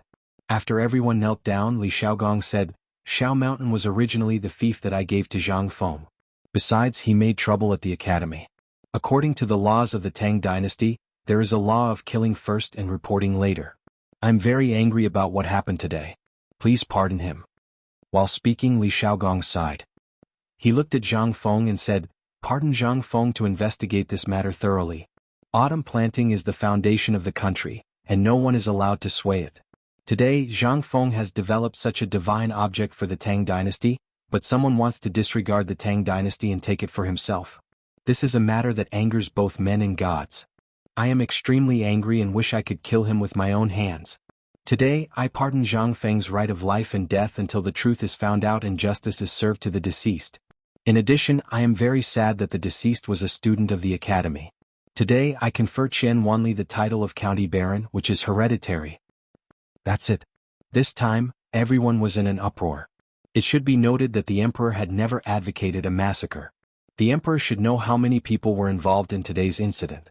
This time, all the local clans in Chang and were basically wiped out. Moreover, it also involved hundreds of civilians here. Normally, the emperor would consider such a matter carefully. Who would have thought that he would give Zhang Feng the right of life and death so quickly? That meant, from now on, Zhang Feng would have the right of life and death no matter what happened here? At this time, the young man surnamed Tang's expression suddenly changed. The people of the Mi, Bai, and Gao families also panicked. As for those local hooligans, how could they still have a glimmer of hope? What was that? That was an imperial edict. It was an imperial edict from the emperor himself. At this moment, everyone was angry. They immediately pointed the spearhead at the young man surnamed Tang. After reading the imperial edict, Li Xiaogong patted Zhang Feng on the shoulder and said, "The emperor said that Qian Wanli's title can be inherited by anyone in his family. Moreover, he can reward the Qian family with everything you seized this time as a reward." After that, Li Xiaogong looked coldly at the people of the Tang family and said, "You all heard it clearly. What Zhang Feng said before doesn't count. What about this imperial edict in old man's words? His Majesty has said that since all of you are from big clans in Chang, and as long as you tell us who is the mastermind behind all of this, you will be given a lighter punishment. Otherwise, it has been a long time since someone from the Tang Empire was implicated. Zhang Feng, old man, will go take care of these families first. After you are done here, meet up with the Tang family." After that, Li Xiaogong left in a hurry again. Li Xiaogong's words reminded Zhang Feng of something. He had no intention of letting this group of bastards off today. Moreover, the imperial edict had been delivered personally by Li Xiaogong. Moreover, the last sentence seemed to have some hidden meaning. Zhang Feng glanced at Qian Wanli and shouted, "Pass down the message. Everyone in White Deer College is to bow. Gao can come with me to Chang'an. We will settle the score." After that, Zhang Feng looked at Qian Wanli and bowed deeply. Yu Shernan and the others did the same. However, at this moment, the young man surnamed Tang and the others exploded. They hurriedly knelt down and begged for mercy. Zhang Feng turned a deaf ear to them and led Gao Kan and Shiva to Chang'an. At this moment, Jia Eru hurriedly asked, "Dean, may I ask, what should we do with these people?" Zhang Feng glanced at everyone. "Do as you wish." Chapter 1377. What happened on the mountain finally came to an end when thousands of people were escorted to the Chang and military camp. Zhang Feng was furious. He wanted to kill all of them. But he also knew that it was not a good time to kill. At the very least, he couldn't give up until he found out who was behind it. He couldn't give Qian Wanli an explanation. After Zhang Feng left the academy, the sound of horns and drums never stopped. All the students knew what happened at the foot of the mountain and what happened to Qian Wanli.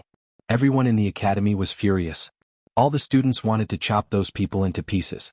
But they didn't give up until they knew that those people ended up worse than death. At the same time, all the students knew that Zhang Feng dared to kill the 4 big clans in Chang, and for a student. At this moment, the hearts of all the students in the academy were burning. With such a dean who only wanted to protect them, if they didn't work hard, they would really be letting the dean down. Yu Shernan and the other 3 compiled a 3,000-word eulogy for Qian Wanli and sent it down the mountain as fast as possible. Zhang Feng didn't carry Qian Wanli on his back. Instead, he asked someone to find the best coffin in Chang'an and bought all the firecrackers in Chang'an. He wore mourning clothes and stood in front of the coffin. He held the soul-leading banner and led Qing Chumo and the others to Chang'an City. Ma Zhou and the others were carrying the coffin. Everyone in the Ji Mountain Market, no matter if they were merchants, children, or people from the Tonghui Square, they all came to Qian Wanli's funeral. The firecrackers never stopped along the way. Li Shimin, who was in the imperial palace, could hear the sound of firecrackers clearly. Hearing the sound of firecrackers, Li Shimin's face became more and more gloomy. As for Wei Zheng and the others, they remained silent with solemn expressions. At this moment, Xiao Gizi came to Li Shimin in a hurry with the information from the spy. "Your Majesty, Prince Zhang is wearing mourning clothes to see young Master Qian off." When Li Shimin heard this, he thought to himself, did the Qian family tell them about this? Yes, and it was the people from the Minister of State. Not only that, but the Dean of the Imperial College Hongwen Guan also went to Shao Mountain. When Li Shimin heard this, his expression eased a little. At least they are tactful. Did you see anyone else, such as people from the 5 surnames and 7 clans? Well, Xiao Gizi hesitated for a moment and said, "Your Majesty, they haven't been found out yet. However, the whole of Chang is in a state of panic. The Tang, Bai, Mi and Gao families are wandering around and visiting the mansions of the officials. Go and find out who they visited. I want to see who dares to stand up for them today." Wei Zheng heard this and hurriedly said, "Your Majesty, the officials of those families are kneeling outside Taiji Palace. Some have even gone to find the concubines. At this time, there are also people in the imperial harem who have gone to plead with the Empress. What should we do? Plead with the Empress?" Li Shimin sneered and said, "Anyone who dares to go to the imperial harem will be dealt with as if they are causing trouble in the imperial harem. I want to see which concubine dares to stand up for them." Zhang Sun Wuji coughed and said, "Your Majesty, concubine Tang and concubine Gao are both from these families. Although they are side relatives, but, as long as they dare to do it according to the law. Xiao Gizi, you personally supervise this matter." Xiao Gizi heard this and said in horror, "Yes.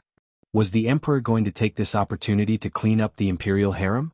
Or was he going to take this opportunity to clean up the big families in Chang'an? After all, the last time Kong Yingda, that old fellow, had stopped the emperor from taking back the excess land in their hands. Now that he was investigating these families, the emperor was obviously making a mountain out of a molehill. However, the most important thing was that the emperor had followed Zhang Feng's temper and went with the flow. Although they knew, Xiao Gizi did not dare to mention it. After all, this would definitely make tomorrow's morning court very lively. And at this time the emperor was angry, so they did not dare to touch his reverse scale. But that was just that, Zhang Feng was really angry this time. Moreover, Zhang Feng's anger really gave all of them a big fright. Li Shimin was also shocked by Zhang Feng. But after learning the truth, Li Shimin felt that Zhang Feng was being too soft-hearted. These bastards, why did he give them so much time? Wouldn't it be better to kill them all? What a waste of time. At this thought, Li Shimin thought of Kong Yingda. If this bastard did not do something superfluous and secretly went up the mountain in spite of the imperial edict, how could he have caused so much trouble? And at this time, Li Shimin did not know what would happen in the future because of this matter. At this thought, Li Shimin was furious. Pass down the imperial edict. Order the Ministry of Justice, Ministry of Appointments, Dali Temple, Taifu Temple, Taichung Temple, and Guanglu Temple to cooperate to thoroughly investigate Kong Yingda. Kong Yingda is to be put in the imperial prison and all his properties are to be found. Anyone who dares to complain about his injustice is to be arrested. This? Wei Zheng and the others' faces changed instantly. He hurriedly said, "Your Majesty, Duke Kong might not know about this. These people must have deliberately framed Duke Kong." Li Shimin waved his hand and said, "I have decided."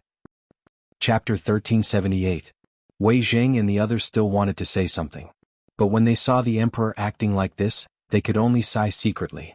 After all, Kongingda was too stubborn. Since he came back from Shao Mountain, which one of the things he did could make the emperor happy? That thing alone was enough to make the emperor angry, but the emperor had been restraining himself. Who knew that such a disgusting thing would happen at this time? It would be strange if the emperor didn't get angry. At this time, the emperor's intention was very clear. He just wanted to kill him. At this time, it was useless for anyone to plead. After an hour, in the whole Chang'an city, firecrackers were constantly being set off in two places. The first place was Qian Tong's mansion. At this time, the whole mansion was full of sadness. Everyone was neatly dressed in mourning clothes and nervously arranging the mourning hall. In the Qian mansion, old man Qian knelt in front of the Buddha statue, his eyes dull. No matter how the maid persuaded him, it was useless. He seemed to have lost his mind. As for Qian Tong, the moment he learned of Qian Wanli's death, he aged about 10 years in an instant. He was in his 40s, but now he looked like an old man in his 80s. He sat at the door of the living room in a daze, staring at the door with dull eyes.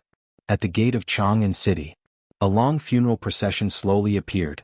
Gao family, Bai family, Tang family, and Mi family were all arrested in various parts of the city. Even their mansions were sealed by the imperial guards. At this time they were arresting people all over the street. Everyone in Chang'an City didn't know what had happened to cause such a strange situation at this time. However, when the imperial guard appeared outside the Kong Manor and announced the emperor's decree, everyone suddenly realized that the events that happened on this desolate mountain today had a huge connection with these people. Now everyone was even more confused. Especially when they saw Zhang Feng wearing mourning clothes, they were even more shocked. What did this mean? What was going on? The dean of White Deer College was wearing mourning clothes? When they connected this to the sudden sound of firecrackers in the Qian residence, as well as the setting up of the mourning hall, everyone suddenly thought of an inconceivable matter. Qian Tong's son, Qian Wanli, was studying at White Deer College. Could it be Qian Wanli? For a time, the whole Chang'an city was full of different opinions, but no one knew the truth. It wasn't until the people from Tong Hui Fong, who were at the back of the funeral procession, arrived that the crowd hurriedly gathered around and began to inquire. There was no need to rush this inquiry. In an instant, everyone was furious.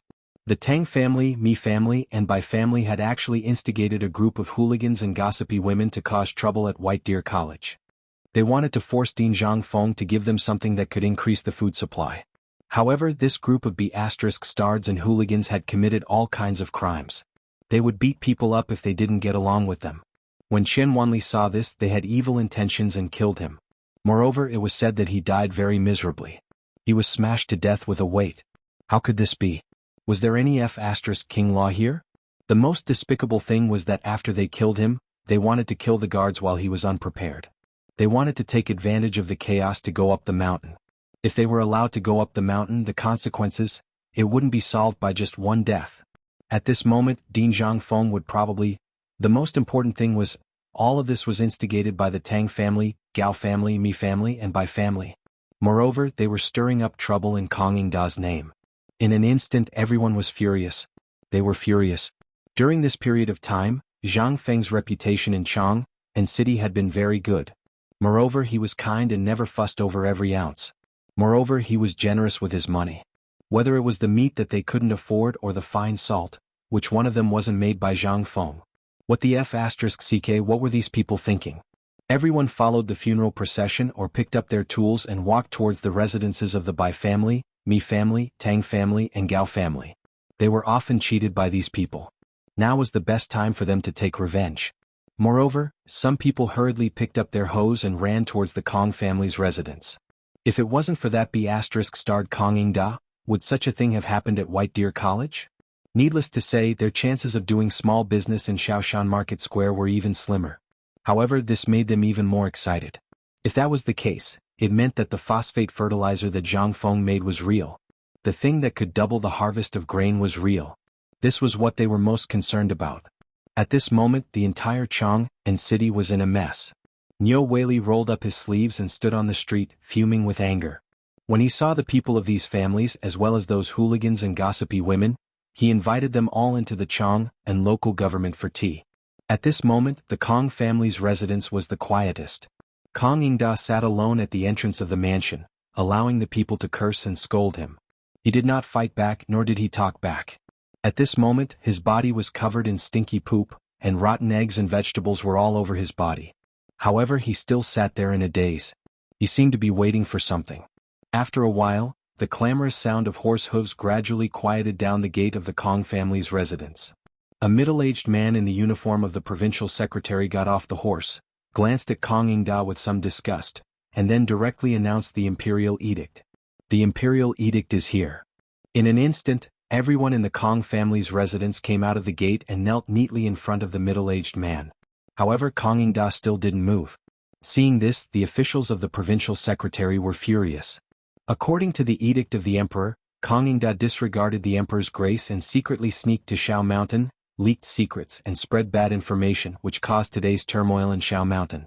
He should be punished. According to the edict, all the properties of the Kong family are to be seized and all the people in the Kong family are to be detained in the Supreme Court. They will be severely punished by Taichung Temple, Supreme Court, Taifu Temple, Taichung Temple, and Ministry of Personnel and Ministry of Justice. Chapter 1379. Kong Ingda felt very sad. Although Kong Ingda already knew these things when he came back from the market on Mount Shao that day, he understood when he heard the imperial edict. Everything was over. And he knew everything that happened today. The Tang family, the Bai family, the Mi family, and the Gao family had nothing to do with him.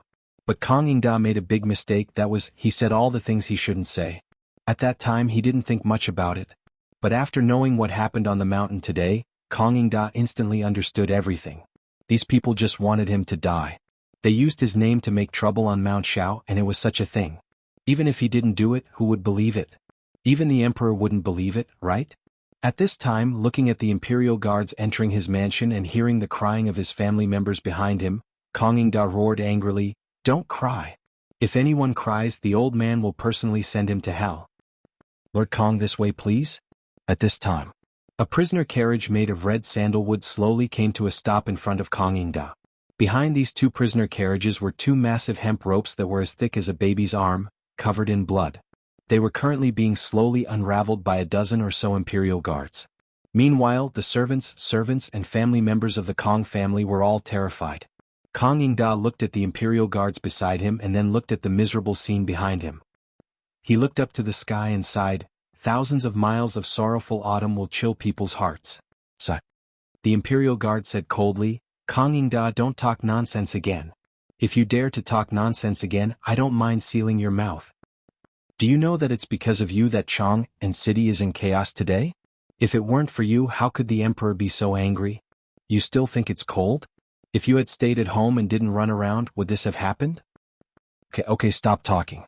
Let's go." After all, Kong Ingda's identity was there, so he really couldn't say anything. At this time he had to urge him. After all, Kong Ingda was not an ordinary person. This guy's influence was too great. If something happened on the way, the consequences, it was simply unimaginable. Last time, it was because of him that today's matter happened. If he said anything today, then he could only shut Kong Ingda's mouth. Kong Ingda glanced behind him. Everyone was skewered by the thick rope like a barbecue.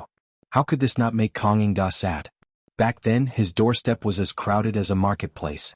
Now, looking at it again, other than those who beat him up when he was down, where else could a hanger-on stand up for him? Sigh. Kong Ingda sighed and slowly walked onto the prison carriage. He allowed the imperial guards to put the heavy chains on him and a collar with barbs around his neck. After that, the long line of prisoners' wagons followed the wagons as they passed through the East Market. Then they walked along the main street of Chang, and all the way to the prison of the Ministry of Justice. In an instant. Along the way, all the citizens angrily rushed at the prisoner carriage and the person behind it. In a short while, all kinds of things were hung on the person's body. Even the imperial guards hid far away for fear of being implicated.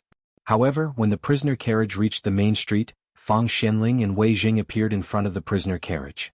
Looking at Kong Ingda, both of them were heartbroken. "Duke Kong." Fang Xianling sighed and cupped his hands. However, Kong Ingda acted as if he didn't see or hear. He stood stiffly on the prisoner carriage and didn't say a word. He didn't even blink. Seeing that Kong Ingda didn't speak, Wei Jing pulled Fang Xianling and said, "Let's get down to business. We'll visit him in the future." While speaking, Wei Jing came to the front of the prisoner carriage and took out a token from his sleeve. He waved it and said, "Duke Kong hasn't been adjudicated yet. Pay attention to your image. Also, without the emperor's permission, No one is allowed to bully Duke Kong and his family. Please settle them properly. Although Wei Zheng and Fang Xianling had put on makeup, when the token appeared, the imperial guards at the front hurriedly got off their horses. Wei Zheng whispered orders in the imperial guards' ears. After that, Wei Zheng looked at the crowd again and said, "Pay attention to your appearance." Then Wei Zheng and Fang Xianling walked in the direction of the Qian family, looking back 3 times with every step. At this moment, the two of them couldn't help but feel a little anxious. Kong Yingda was too stubborn. If it wasn't for such a big thing happening today, why would the emperor arrest him? When Kong Yingda returned to Chang'an 2 days ago, the emperor already knew about it. However, the emperor had been standing his ground in the court and didn't make a decision on Kong Yingda. It wasn't until today that the emperor finally made a decision after learning that someone had died on the mountain, and Zhang Feng was furious. After all, it was the first time they saw Zhang Feng angry. No one knew what he would do. Moreover, it was the first time Zhang Feng gave Zhang Feng the pass to enter the palace and the blood jade talisman that the retired emperor didn't give out when he abdicated. This time Zhang Feng took it out as well. What did this mean? It meant that Zhang Feng was really angry. If Zhang Feng came to Chang'an City to kill people, then the consequences. Fang Xianling patted Wei Zheng's shoulder bitterly and said, "Prime Minister Wei, let's go. I think Fengzi's funeral procession will arrive at the Qian family soon. We have to make some arrangements as soon as possible." Chapter 1380. The sound of firecrackers reverberated throughout Chang'an Street. Qian Wanli's funeral procession slowly appeared at the entrance of the East Market. At this moment, Niu Weili of the Chang and local government, all the people in the local government, the Directorate of Imperial College, and the students of the Hongwen School appeared on the street one after another under the lead of Ouyang Kai and Lu Hongwen. Almost everyone in Chang'an City had gathered there in an instant. As the smoke and dust from the firecrackers gradually dissipated, Zhang Feng, dressed in mourning clothes, appeared in front of everyone with the soul-guiding banner held high. The first to react were naturally Lu Hongwen, Ouyang Kai, and Niu Weili. The 3 of them hurriedly blocked Zhang Feng.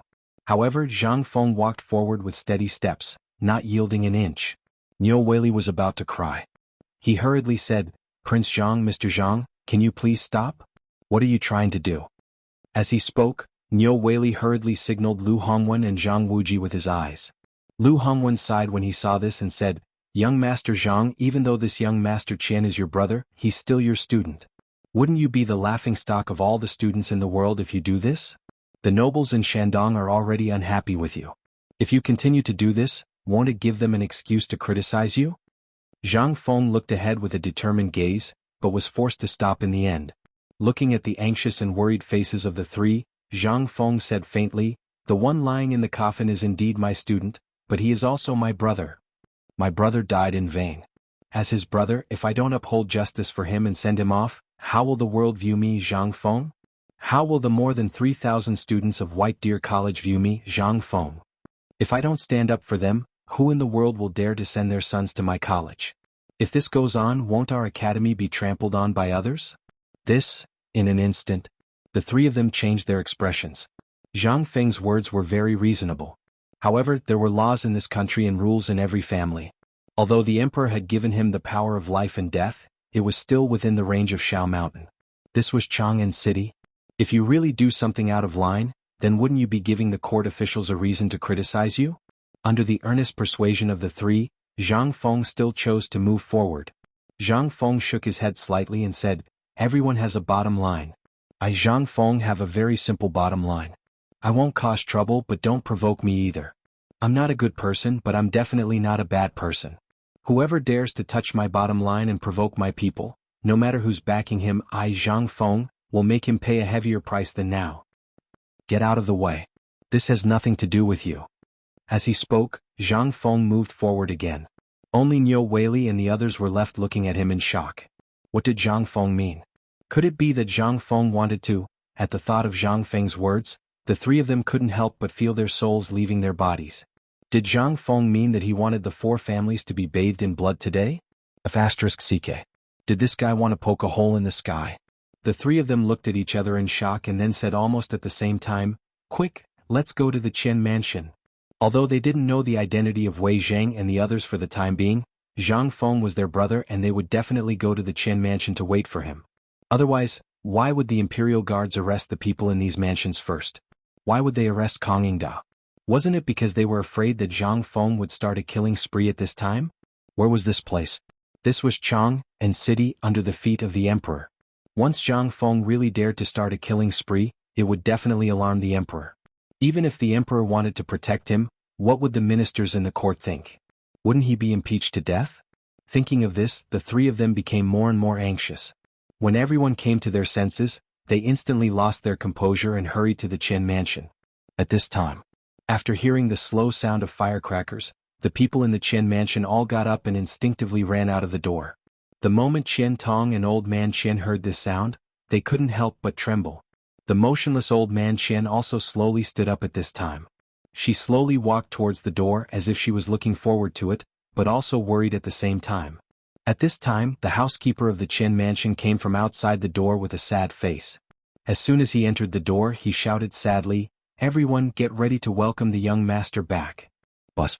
This sound instantly made Qian Tong and Mrs. Qian lose their balance and fall to the ground. "Son." Mrs. Qian was the first one who couldn't help but shout at the top of her lungs. Then she burst into tears. Qian Tong's lips trembled as he stumbled towards the door with red eyes. "It's not true it's not true. My son, how could he die? He even came back yesterday. This is a joke, right?" When Qian Tong came to the gate of the mansion, he saw Zhang Feng bowing respectfully at the gate. The moment they saw Qian Tong, Zhang Feng and all the mourners behind him bowed together. Zhang Feng said sadly, "Master Qian, Brother Wanli, you're back." Oh. Chapter 1381. Hearing that, in an instant the whole Qin mansion fell into grief. The mournful cries caused all the onlookers to shed tears uncontrollably. Right at this moment, a gray-robed old madam with a head full of white hair shakily walked out from the depths of the Qian estate with the support of two young servant girls. Wei Jing, Fang Xianling, and Du Ruhui were also standing in the yard with a serious face. The old man walked and said in a trembling voice, "Where is my grandson? Where is my son? Where is my grandson?" She asked everyone she saw, but who dared to tell her? The old man seemed to be about 80 years old and all her teeth had fallen out. At this moment, seeing Zhang Feng at the door, she seemed to see the last hope. She touched Zhang Feng's arm with trembling hands and asked with a strange face, "Young man, have you seen my grandson?" "They said that my grandson has left." "Are they trying to deceive an old woman like me?" The old woman was still choosing a granddaughter-in-law for him yesterday, and he even came to see me yesterday. How could this be? The more she said, the louder the cries and whimpers of the crowd. Zhang Feng's body was also trembling uncontrollably. In that world he also had a father, a mother and a grandfather. He didn't even know if they had felt the same way when they saw him disappear back then. Zhang Feng's eyes were also wet. He hugged the old woman and wanted to say something, but he couldn't say anything. How could he dare to break this dream? "Grandma, I am your grandson. Look at me, I'm your grandson." In the end, Zhang Feng still shouted out. In an instant, the old woman heard that and touched Zhang Feng's cheeks, hair bun, arms and even chest with trembling hands. Originally, Zhang Feng and Qian Wanli's figures were similar. At this time the old woman's eyes were blurred. Although their voices were a little different, their figures were somewhat similar. The old woman touched Zhang Feng's cheeks, frowning from time to time and pleasantly surprised. Seeing this, the crowd couldn't help but cover their mouths and cry. The old woman touched Zhang Feng's cheek and said, "That's not right, grandson, why do you have a beard? Did your brother mistreat you? Or is the work in the paper mill too heavy? Why didn't you dress up after coming home? What if some girl takes a fancy to you? With your appearance, why? Don't be like your father. I get angry every time I see him. Come. Granny will comb your hair. Let me tell you, yesterday Granny personally picked a girl for you. That family. Mother. He is not your grandson, he is. Qian Tong broke down and burst into tears. The old woman glared at him and shielded Zhang Feng behind her, scolding, "Nonsense.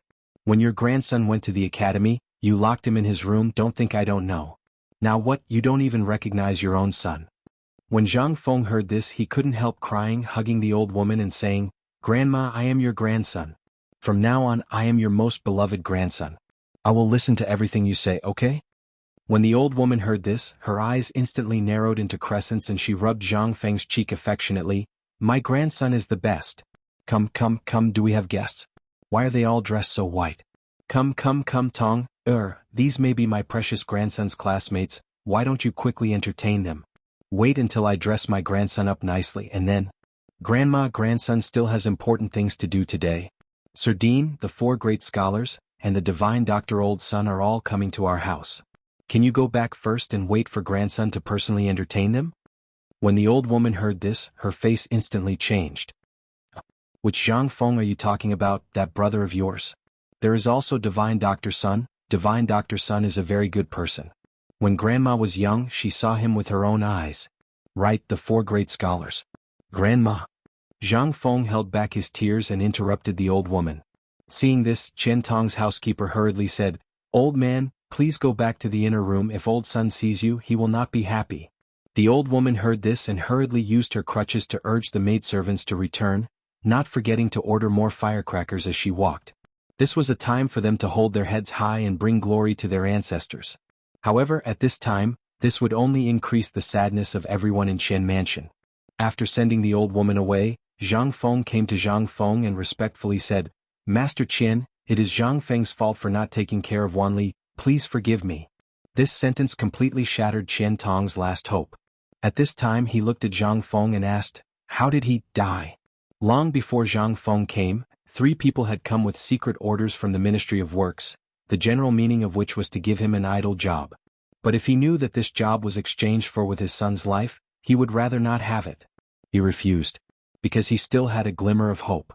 He hoped that in the end all of this was a lie from his son. Although he had never seen Zhang Feng before, for him to appear here at this time, his identity was self-evident. This also meant that his son was really gone. In an instant Chen Tong collapsed and burst into tears. After crying for a while, Chen Tong grabbed Zhang Feng's hand and asked, "President Zhang, where's Jia Wanli? Where is he?" When Zhang Feng heard this, he waved his hand and said, "Let Brother Wanli's coffin return to the mansion." Chapter 1382. At this time, almost half of the people in Chang and city came to the Chen Mansion. With the Chen Mansion as the center, the whole Chang and city from here to the East City was densely packed with people. They didn't come to pay homage to Chen Wanli's death. They weren't that kind. They came to see how Zhang Feng would deal with it. Would Zhang Feng start a massacre for the sake of a student today? Among these people, there were groups of Jinwu guards in plain clothes, as well as the imperial guards and the Chang'an garrison. There were so many of them that it made people's hair stand on end. They only had one purpose. That was to find out the mastermind behind all this. For this matter, Li Shimin even sent out all the spies in Chang and city at all costs. At this time, pairs of eagle-like eyes were coldly searching for something in the crowd. Even the places that people couldn't see, as long as there were suspicious places before, were basically cleaned up. Although the sun was weakly shining on Chang and city at this time, the air was as cold as winter. The air was also filled with a thick smell of blood that could not be dispersed. In the courtyard, Chen Wanli's coffin finally fell to the ground. In front of his coffin, there were not 3 sacrificial animals, but 3 human heads. They were the murderer who killed Chen Wanli, the long-tongued woman, and the hooligan who jumped the most fiercely and acted the most ruthlessly. These 3 heads instantly made everyone's hair stand on end from head to toe. Everyone suddenly came to a realization. At this moment, behind the seemingly calm and tranquil scene, there seemed to be a turbulent wave brewing. After paying homage to Chen Wanli, Zhang Feng again said to Zhang Feng and Mrs. Chen, "Master Chen, Mrs. Chen, I Zhang Feng have wronged Wanli. Although I have killed the murderer, today I will personally go to the Bai, Gao, Mi and Tang family to seek justice for brother Wanli. After that, Zhang Feng will personally come to ask for forgiveness." President Zhang.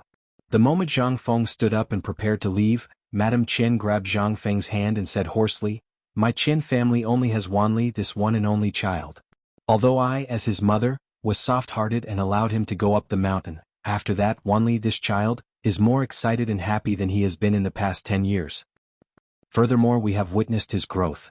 If it weren't for your approval, I'm afraid our Chen family wouldn't have been able to run Paper Blank's business. And every time he comes back, Wanli will always tell us about what happened on the mountain. Every time this happens, Wanli will be the happiest. Today you have done enough. If Wanli were still alive, he would definitely not want to see the person he respected the most risk his life for him. Prince Zhang, I know you are a person who values friendship and righteousness, but doing this is not worth it. Today, people from the palace also came, and these families are already being investigated by the Ministry of Justice. Moreover, you have personally avenged Wanli. We are content." Chen Tong let out a long sigh. "Prince Zhang, if Wanli were still alive, he would definitely not let you do this. Since he chose to do this, it was because he didn't want you to do anything stupid. I won't ask him how he died. I don't want to add to his sins, and I don't want his good brother to kill people for him. I am content with all of this. Now we just want to accompany Wanli. I hope Prince Zhang can help us. We can't afford to be tossed around anymore. We just want to live a peaceful life. Qian Tong was able to open a pawn shop in Chang and City for so many years, so he was already familiar with many things. At this time, how could he not see that this wasn't a simple matter? Behind this matter there must be a shocking conspiracy. Everything that happened in Chang and City today he naturally knew.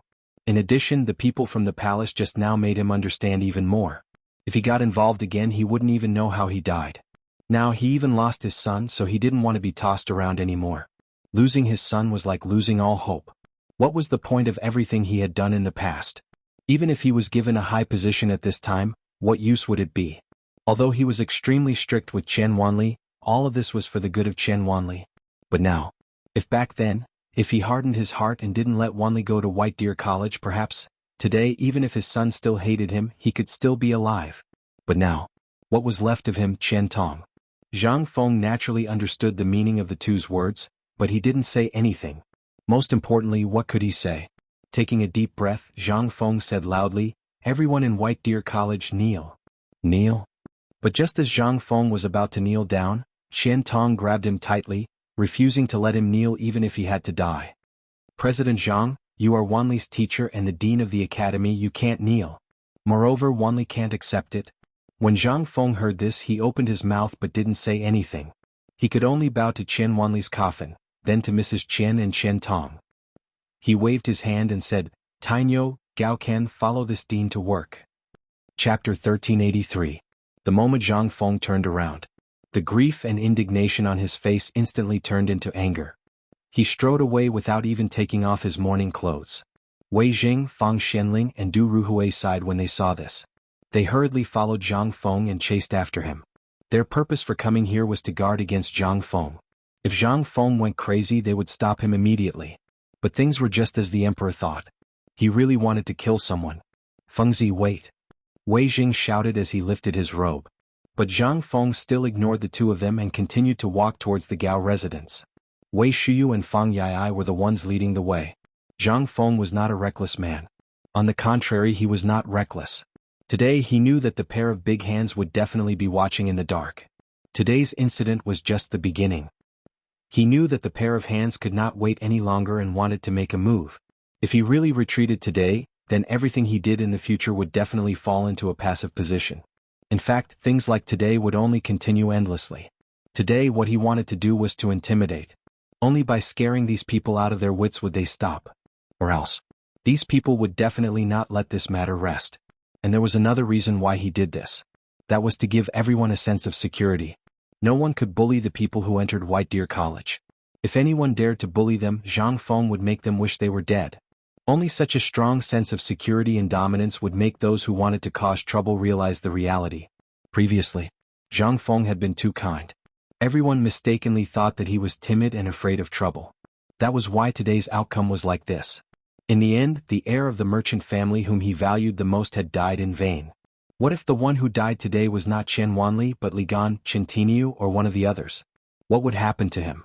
If he let go today, what would happen to Zhang Yuyao, Jingshu and Zhang Yuyao's family?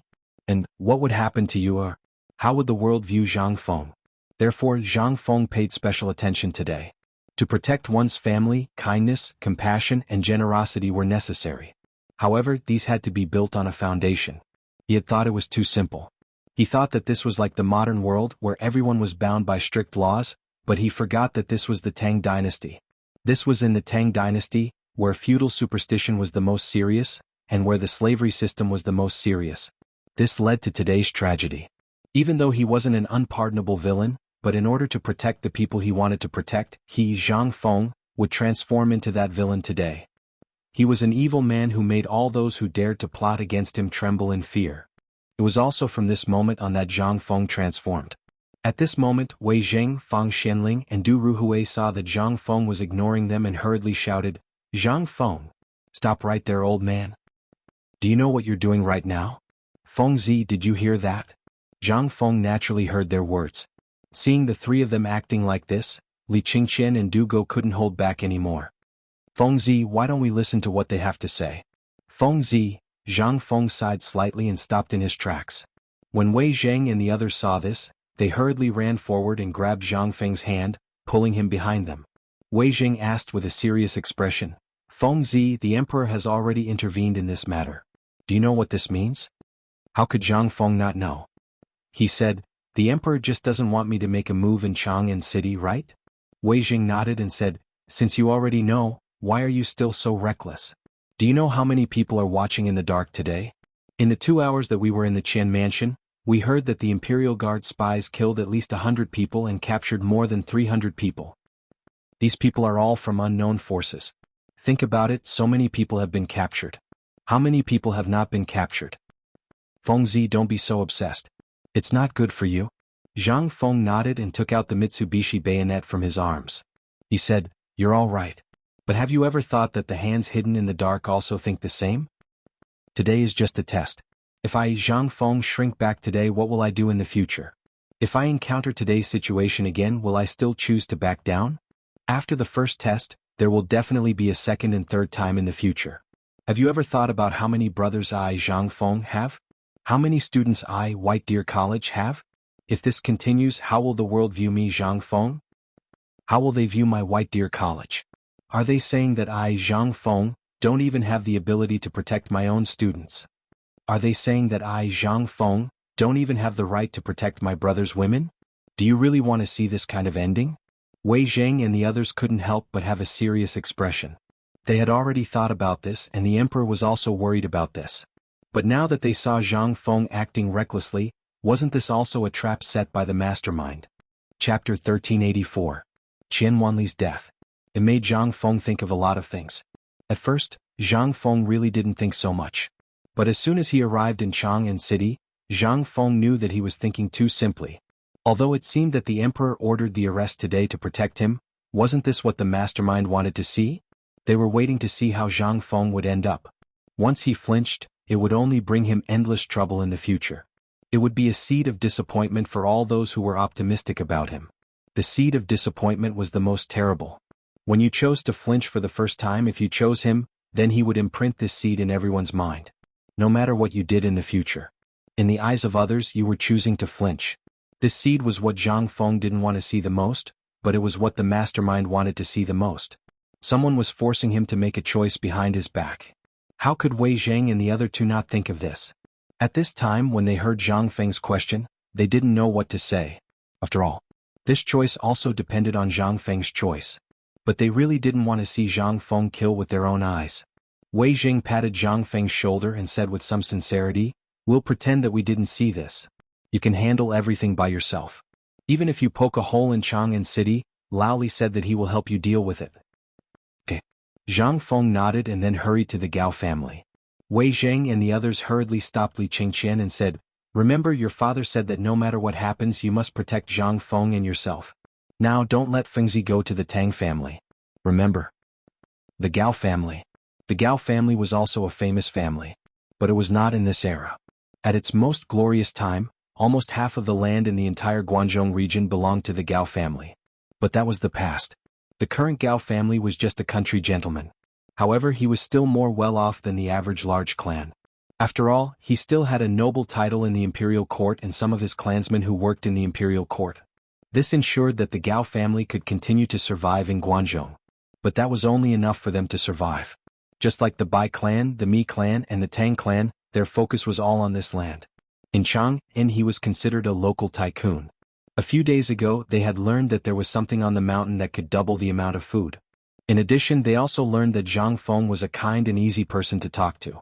Thus, they had been thinking about this. After all, the Imperial College in Hongwen-Guan had benefited from it first, so they couldn't help but harbor evil intentions. But who would have thought that the means they were originally proud of would be taken advantage of today? If they had known that Zhang Feng was the master of scheming and manipulating public opinion, they would never have done this. But everything was just an if. Early this morning, all the clansmen of the Gao family returned to their clan in high spirits, waiting for their share of the phosphate fertilizer. But what awaited them were the people from the Ministry of Justice and the Imperial Guards. At this moment, in the Gao residence, Everyone was kneeling neatly in the courtyard. Around their necks hung a large, ice-cold blade. Their eyes were filled with fear and vexation. All of the clan's belongings were carefully taken away by the imperial guards. Not a single brick or tile was spared. Everything was moved out of the mansion. In the Gao family, except for a few high-ranking people, all the servants and their family members were taken away by the Ministry of Justice. No one knew what fate awaited them. But this was no longer important. What was important was that as the remaining people watched the last bit of their belongings slowly disappear, their hearts began to tighten. The emperor was furious. Their belongings were confiscated and everyone was sent to the Ministry of Justice's prison. These were all small matters, but why were they not taken away? Could it be that they wanted to kill them? They all knew that things were not that simple. Most importantly, they all knew what was going on. After all, they were the ones who personally mobilized and came up with the plan. But the more it was so, the more terrified they felt. At this moment, after the last bit of their belongings were confiscated, an official from the Ministry of Justice slowly walked forward and sat in front of the Gao family head and the other related personnel. He asked, "Tell me what happened today. Do you want to talk about it here or in the Ministry of Justice's prison?" "There's no need." At this moment, Zhang Feng walked in with Li Qingqian and the others. In Li Qingqian's hands, he personally held the imperial edict that Li Shaogong had just announced in the market. And when he saw the imperial edict, the eyes of the Ministry of Justice instantly widened. Those who were about to step forward to stop Zhang Feng and the others also fell to their knees in an instant. And what shocked the Ministry of Justice even more was that, behind this young man, the crown prince and the heir to the duke had all appeared. This meant that the person leading them was Zhang Feng? Although not many people could recognize Li Qingqian, there were at least 3 of them. At this moment, Zhang Feng looked at the crowd and said, "The Emperor's imperial edict has already stated that I will handle this matter. You all can leave now." The Ministry of Justice's people wanted to say something, but the Ministry of Justice official sitting in front of the Gao family head immediately smiled and said, "Then I will leave now." Chapter 1385. There were only 7 people left in the Gao family. Apart from the head of the family who didn't look like he was in his 40s, the rest were between 50 and 80 years old. Seeing that the people from the Ministry of Justice had left, they cautiously raised their heads. However, their expressions changed the moment they saw Zhang Feng. His white linen clothes were extremely eye-catching. They didn't know what happened on Shao Mountain today, but since the people from the Ministry of Justice were here, it meant that the plan had failed. They never expected that these people would come in mourning clothes. What was the meaning of this? This was especially true for the Gao family head. He had thought about what he would have to face if he failed. However, when he saw Zhang Feng and the others in white, he knew that things were going to get serious. Who could come with the Emperor's imperial edict? Zhang Feng sat opposite them and looked at them. He played with the Mitsubishi army knife in his hand and said, "Tell me, who is the mastermind behind this?" The head of the Gao family saw that Zhang Feng's tone was very calm, so he mustered up his courage and asked, "May I know who this young master is?" Zhang Feng. Hearing this, the head of the Gao family and the higher-ups of the Gao family were instantly shocked. The mastermind came personally. It seemed that, seeing this, the head of the Gao family put away the smile on his face and said, "It's the original President Zhang Feng.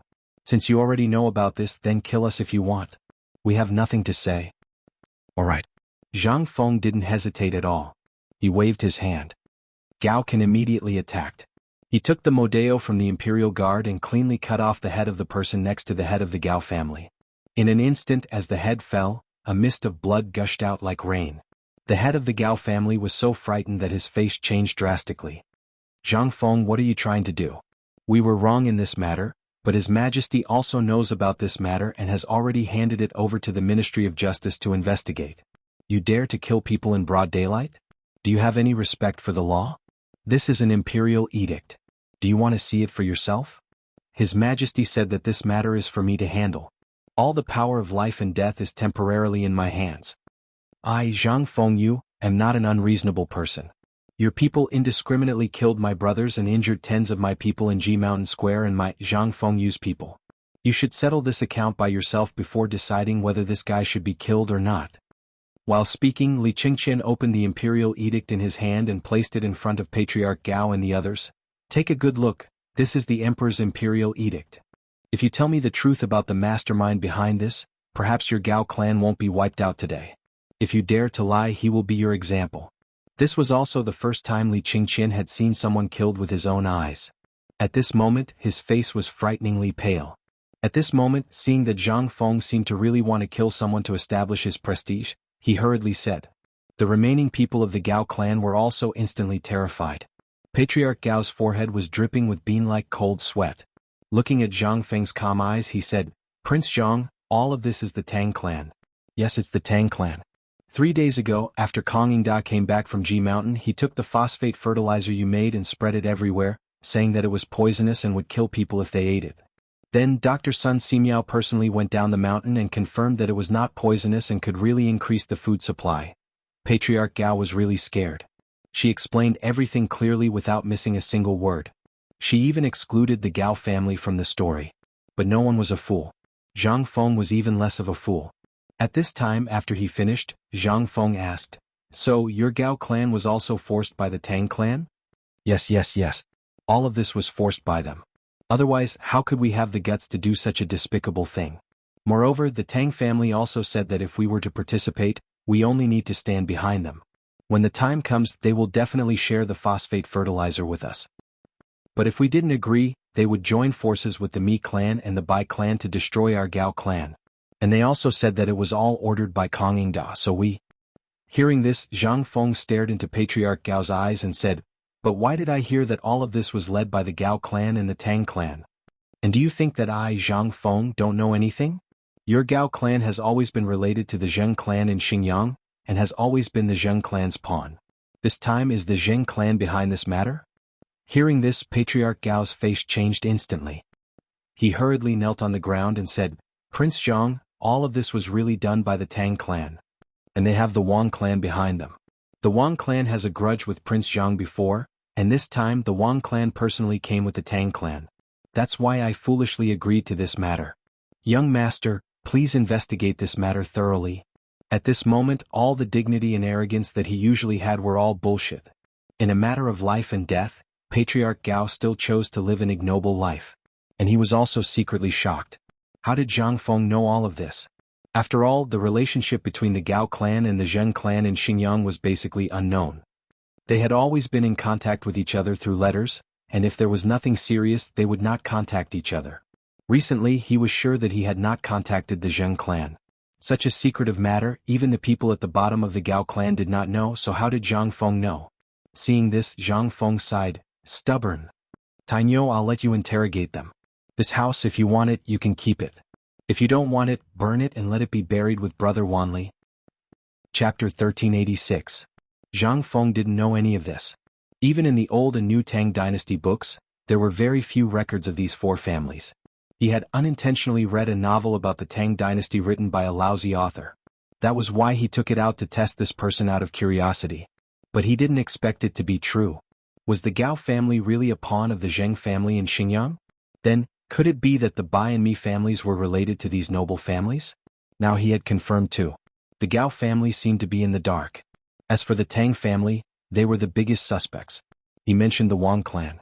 Moreover, the Wang family's people had also come with the Tang family. The Tang family wasn't simple.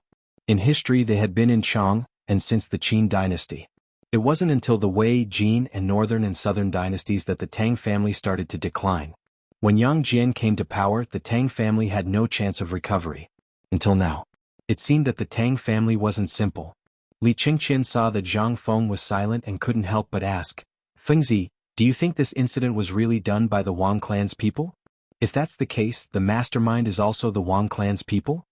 Zhang Feng shook his head and looked tiredly at the worried and fearful people in front of him. He said, It's a little impossible. The Wang clan alone can't do this. Now, I suspect that this incident wasn't done by the Wang clan at all. On the contrary, the Wang clan's people were used by others. What?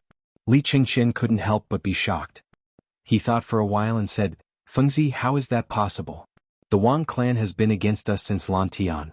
And the iron mine was broken by the Wang clan, isn't that right? Now you're saying that it wasn't done by him? At this moment, Shiva, Wei Shuyu, Du Go, and the others couldn't help but look at Zhang Feng. Ma Zhou, Hao Chujun, and the others also revealed confused and curious expressions. Although they knew a little about some things, they didn't know much after all. In addition, they didn't understand the various relationships between these big clans, which made them even more confused. Zhang Feng nodded. They used too much force. Think about it. If even we can think of this, then do you think that the people of the Wang clan are all fools? No one who can become a member of a big clan is a fool. On the contrary, these large clans have always prioritized their own interests. It's because of this that they don't dare to stand up against us easily. After all, they haven't swallowed us whole. So, if you were the head of the Wang clan, would you be so impatient to step out? In an instant, Li Qingqian understood everything. Ma Zhou, Hao Chujun, Guishou Yi, and the others were puzzled and had no idea what he was talking about. How could these large clans be something that they could look up to normally? However, at this moment, from the conversation between Zhang Feng and Li Gan, they understood some things. Moreover, they were even more shocked by Zhang Feng's current understanding. In the subconscious mind of an ordinary person, they would be impulsive. In a fit of rage, one would often be unusually impulsive. However, Zhang Feng was different. He was actually able to hide everything under this appearance of rage. How could they not be impressed? As they spoke, the group arrived outside the Mi clan's residence. At this moment, the people of the Ministry of Justice seemed to have known that Zhang Feng was coming.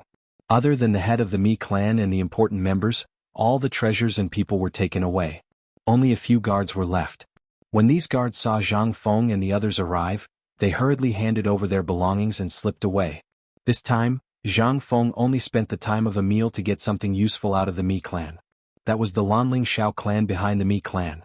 People from Shandong. How could they have dealings with the Mi clan? This caused Zhang Feng to become even more perplexed. As usual, he left the people to Qintinyu. This time on the way, Zhang Feng did not say a word. He hurriedly led the group into the Bai clan's residence. The Bai clan practiced medicine for generations. It was a well-known family of physicians. In the Sui dynasty, Yang Guang's era was also his most glorious era. However, when he was treating Yang Guang's beloved concubine, he accidentally touched the arm of the imperial concubine and was almost exterminated by Yang Guang. These descendants of the Mi family were also the scattered members of the Mi family. Finally, after the founding of the Tang dynasty, they were able to recover some of their ancestral properties. However, they could no longer take back the things they had bought from the merchants. At that time, the land was the most worthless thing in the world. When Zhang Feng entered the Mi clan's residence, of the Mi clan, only an old lady was left. She was sitting at the entrance of the residence, seemingly waiting for Zhang Feng's arrival. This made Zhang Feng a little surprised. Behind the old lady, the remaining members of the Mi clan were lying on the ground. Their faces were purplish-black. It was obvious that they had committed suicide by taking poison. Seeing Zhang Feng's arrival, the old lady smiled faintly and said, "Prince Zhang, you're here." Zhang Feng did not beat around the bush and asked directly, "Tell me, who is the mastermind behind you?" Chapter 1387. The woman from the Mi clan faintly smiled and said, "Listen to this old woman's nagging first. When I'm done, you'll know everything about my Mi clan." The Mi family was originally a prominent family. Prince Zhang should have heard about this from the Bai family and the Gao family before coming here, right? This old woman knew quite a lot. Zhang Feng couldn't help but understand why everyone behind her had died. She was afraid that her clansmen would suffer the pain of being imprisoned. Besides, this was the prison of the Ministry of Justice. Moreover, this matter had alarmed the emperor. How could they come out after entering? Moreover, the old woman also knew about the Chen family. Since she came from the Chen family, she must have passed by these places. Since she could come here, it meant that Zhang Feng knew everything he could. There was no point in struggling at this point. The old woman continued, "But in the Sui dynasty, my ancestor touched the arm of the imperial concubine and was exterminated. We were only able to return to our ancestral home from the bitter cold when the retired emperor ascended the throne and pardoned the world. But the glory of the past was long gone. So the Mi family had no choice but to find a big tree. Prince Zhang, do you know why the Mi family can continue to exist in Chang'an? Usually, when people who are exiled come back, they may not be able to buy these properties even if they have money, let alone these properties." Zhang Feng was not in the mood to guess. However, at this moment, there was a chance that he could catch the mastermind behind the scenes. Zhang Feng could only listen to her patiently. "Tell me." The old woman chuckled and said, "Back in Liangzhou, which was also the border of the Tang dynasty, the Mi family inadvertently saved a businessman. This businessman lived in Zhaojun." At this point, the old woman stopped talking. Li Qingqian was shocked and said, "You mean the Li family of Zhaojun?" The old woman nodded. "Yes. If it weren't for them, we wouldn't have any hope of returning to Chang'an. But it's also because of this that we're connected to Zhaojun. But this matter really has nothing to do with us. My Mi family didn't want to get involved with anyone or any force. After all, there's a precedent. But when my Mi family came back, we owed a lot of favors and this Tang family took the biggest share. So this time, it's also the people of the Tang family who asked us to come forward with the favor. Zhang Feng didn't know how much of this was true and how much was false. But since things had come to this point, all the spearheads pointed to the Tang family and the Wang clan. Zhang Feng no longer hesitated and got up to leave. But the old lady asked in surprise, "Prince Zhang, this is..." Zhang Feng didn't say anything. Instead he hurried out. His intuition was right. Moreover, she was just an old woman. What did he have to fear? As soon as he went out, Li Qingqian hurriedly grabbed Zhang Feng. "Fengzi, do you know who that old woman is?" "I don't know and I don't want to know now. I just want to go to the Tang family." Li Qingqian grabbed Zhang Feng and said solemnly, "Do you know the name of Granny Miji?" Zhang Feng was stunned for a moment. He had heard of Granny Miji and Granny Miji, but what did they have to do with this old woman? Seeing this, Li Qingqian said, "The Mi family was originally close to becoming the 9th clan, but later on they offended Yang Guang, which led to this. But do you really think what she said was true? The Li family only agreed to help them because I accidentally saved a Li family member?" Zhang Feng frowned slightly. "Are you saying that the old woman is lying?" Li Qingqian nodded. However, Wei Shiyu continued, "She is Granny Miji. When they were in Liangzhou, the Mi family was gathering their connections and preparing to return to Chang'an. They also wanted to restore their former glory. The mastermind behind all this was Granny Miji. Don't underestimate this old woman. She almost alerted the emperor." During the Wei River Alliance, Granny Miji brought hundreds of kilograms of poison and offered it to the emperor. She was prepared to poison the Turks. However, the emperor didn't have the heart to do so, so he didn't choose such a vicious plan. At the same time, the emperor ordered people to suppress the Mi family after the incident. Think about it. A family that can produce such a huge amount of poison. How can the emperor not be afraid? How can the history of Zhaojun not be afraid? That was also why the Li family of Zhao County chose to help him. However, the price was that all the Mi family's properties in Liangzhou would belong to the Li family of Zhao County. Do you know what the Li family of Zhao County found when they took over? Half of the entire Liangzhou basically belonged to the Mi family. Zhang Feng couldn't help but be secretly shocked. He didn't expect that such a benevolent old woman would be so ruthless. At this moment, he finally understood why Li Qingqian and the others' expressions changed when Granny Miji was mentioned. However, what did this have to do with him? After hearing this, Zhang Feng only uttered an "oh," and then headed for the Tang family again. He was blocked by Li Qingqian again. "Fengzi, although she is just an old woman, think about it. How terrifying is someone who can even abandon her own family at a critical moment. Everything today is caused by you. If you don't completely destroy her hope today in the future..." Zhang Feng was also annoyed. He waved his hand and said, "If you want to go, go.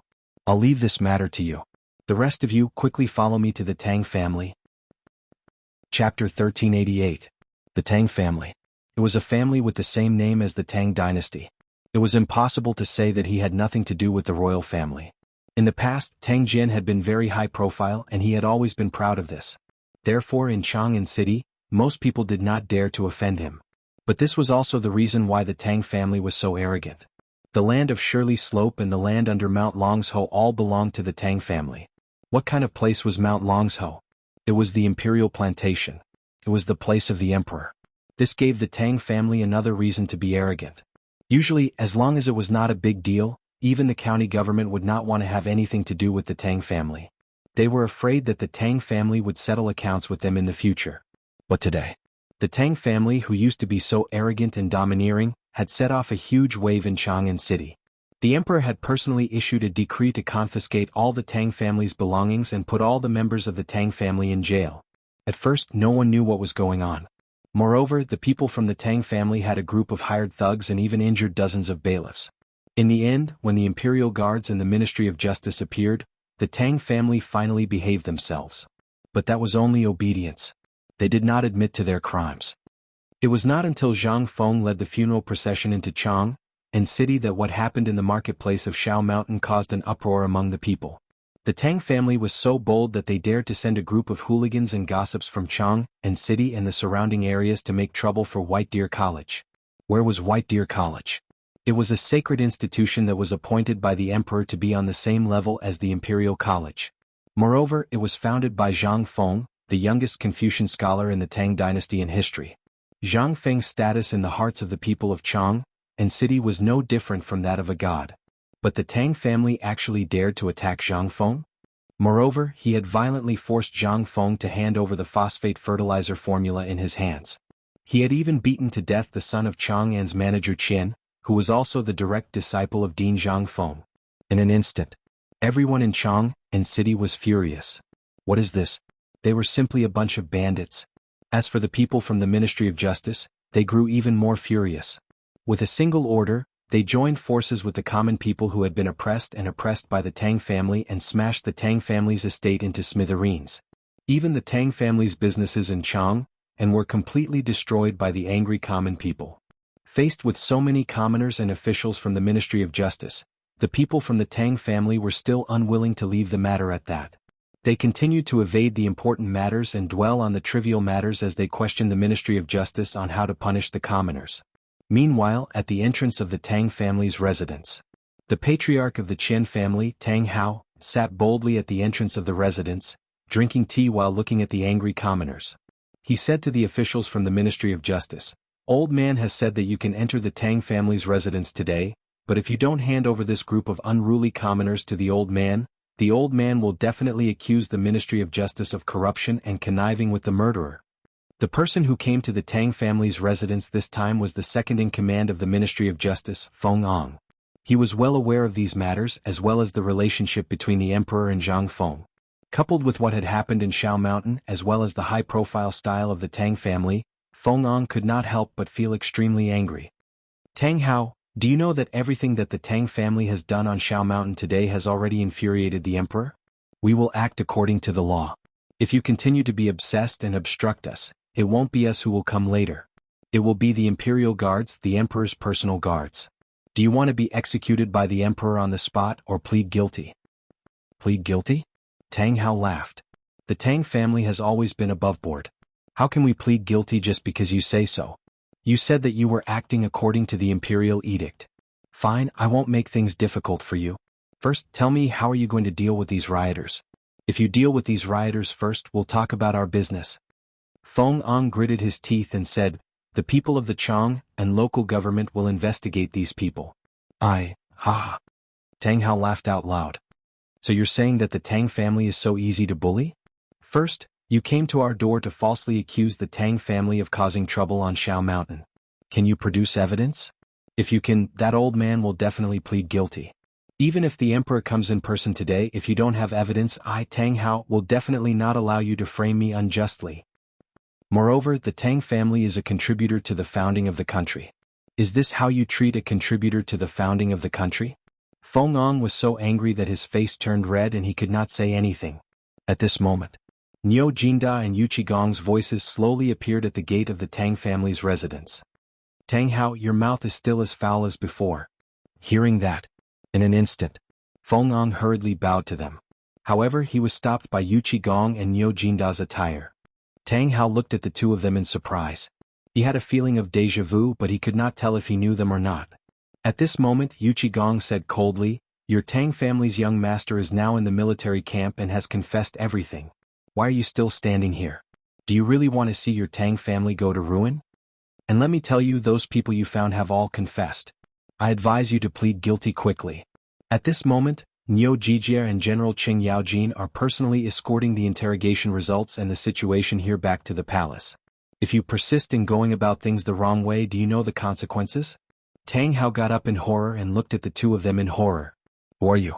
Why do you know so much?" Chapter 1389. Tang Hao was the head of the Tang family. When the people from the Ministry of Justice arrived, he had thought of many things. But he never expected that his unfilial son would confess everything. They had agreed that no matter what happened, as long as the people on the mountain refused to give in, he would be able to settle the matter even if the emperor himself came. After all, he had someone in court. Plus, the Wang family had promised him. But now, that unfilial son had confessed? How was that possible? Yu Qigong didn't expect it either. The young master of the Tang family actually confessed as soon as he saw the pool of dung in the military prison that had been there for who knew how many years. He thought that the brat was so arrogant that he would have to go through torture before he would confess. so Yuqigong rushed down as fast as he could. His goal was to make Tang Hao confess before Zhang Feng arrived at the Tang residence. Otherwise, once Zhang Feng arrived, there would be no turning back.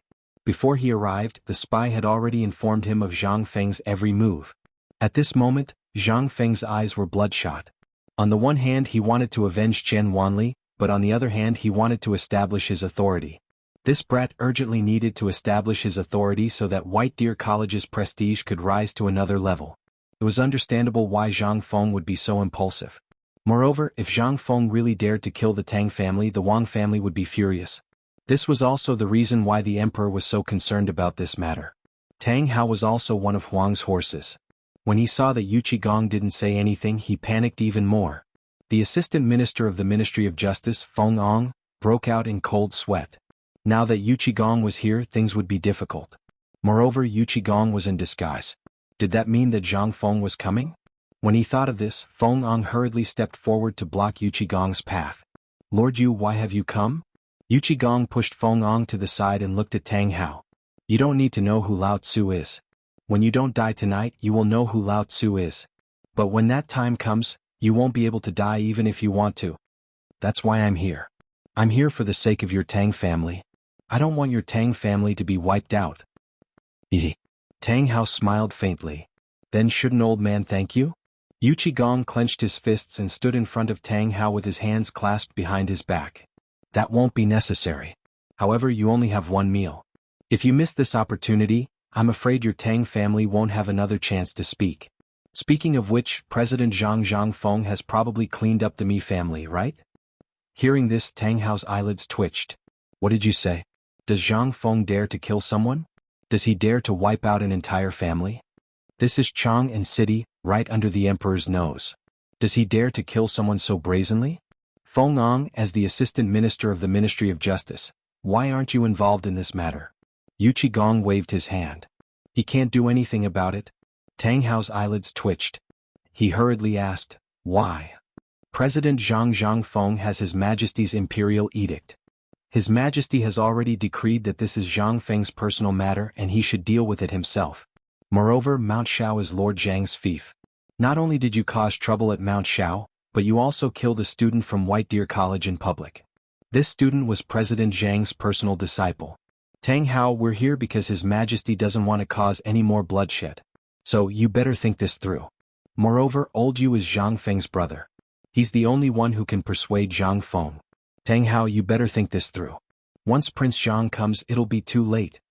Tang Hao was even more certain that these two were putting on an act. He smiled faintly. "So you're doing this for my own good?" At this moment, he was even more certain of the Wang family's words. The closer they got to this point, the more they had to persevere. As long as they didn't relent, even if His Majesty came, he wouldn't be able to convict them.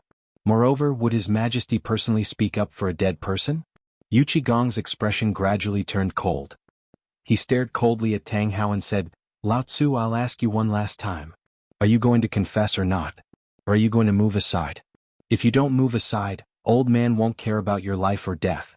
For the sake of Lao Tzu's Tang fort, I'll ask you one more time. This is also His Majesty's intention. His Majesty has some friendship with Lao Tzu. Don't think that Lao Tzu doesn't know about this. To tell you the truth, I originally didn't want to get involved this time.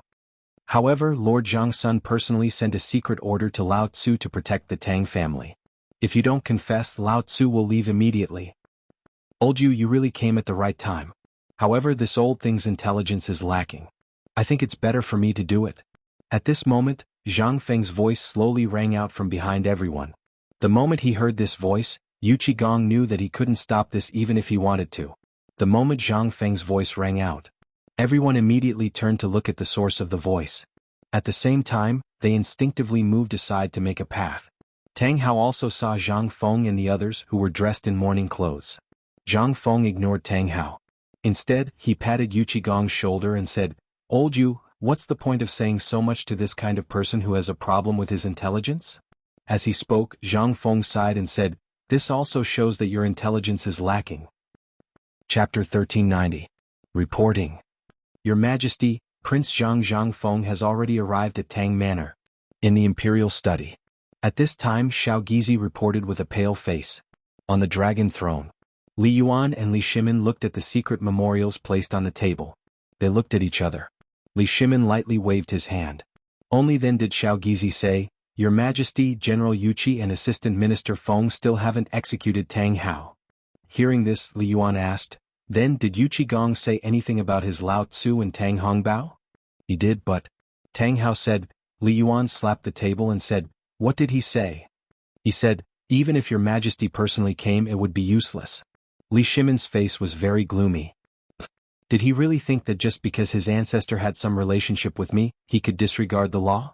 "Xiao Gizi, did you find anything unusual about Tang Manor recently?"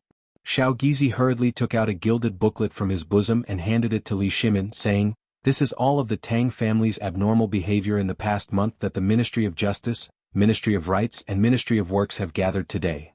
While speaking, Xiao Gizi said again, "Just now news came from the military camp, saying that Tang Jingtian has been executed. In the past month, the Tang family privately sold large amounts of firearms to the Turks with the Tang family's descendants from the Ministry of Works. Moreover, most of the Tang family's properties in Longyu Road have been transferred.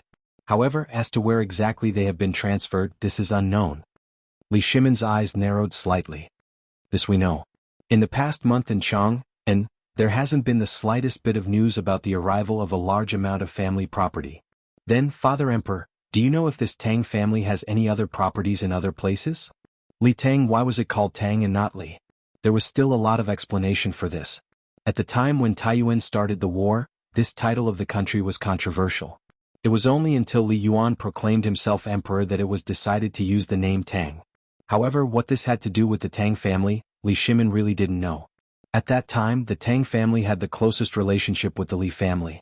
It could also be considered a family supported by Li Yuan who wanted to contend against those large families, but it seemed that even after so many years, the Tang family could only be considered a local second-rate power.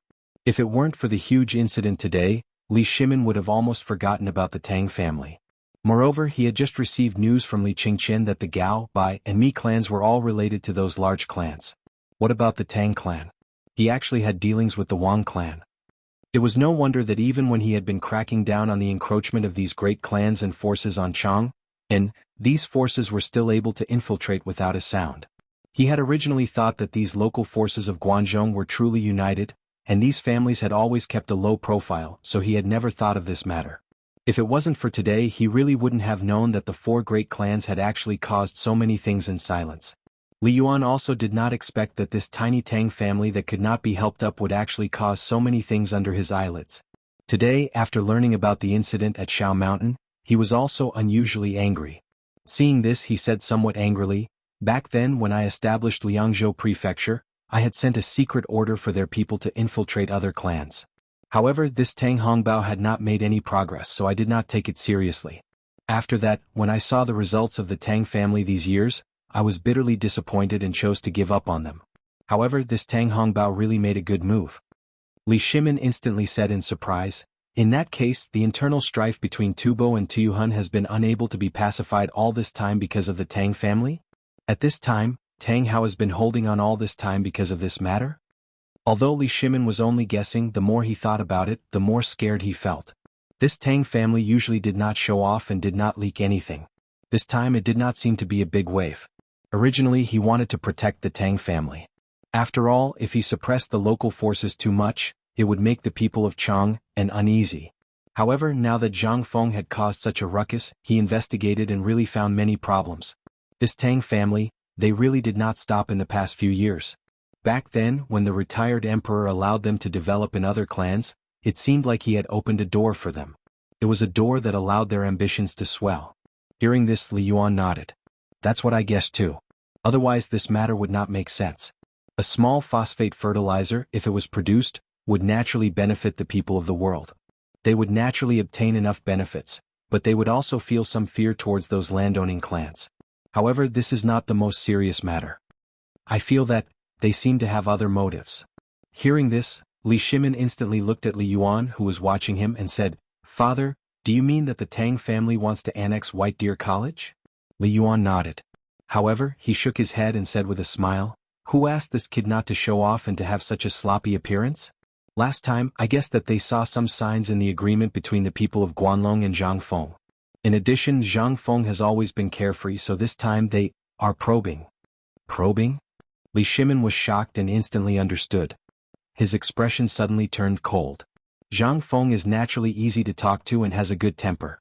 However, if you think that Zhang Feng is easy to deal with, hee. Thinking of this, Li Shimin's heart instantly calmed down. After exchanging glances with Li Yuan, he waved his hand and said, "Pass down the imperial edict. I will pretend that I don't know about this matter.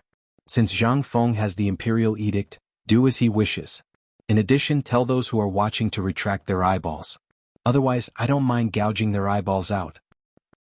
Chapter 1391. In the Crown Prince residence, Hou Junji should have left long ago. After all, his fief was in Luozhou, but because the Crown Prince had been ill and the Crown Princess had caught a cold while taking care of Li Qingqian, Hou Junji had found an excuse to stay. Until now.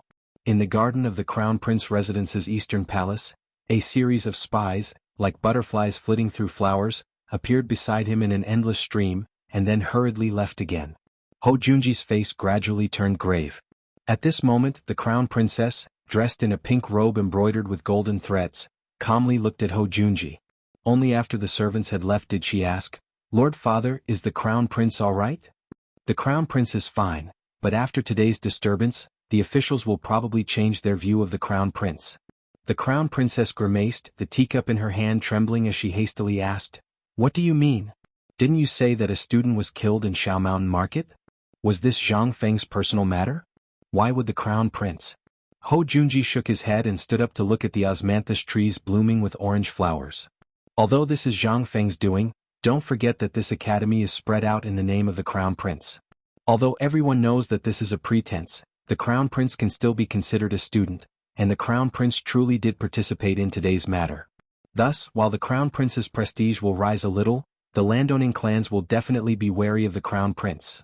The Crown Princess's expression changed. Although she had never left the Eastern Palace, she placed great importance on these matters.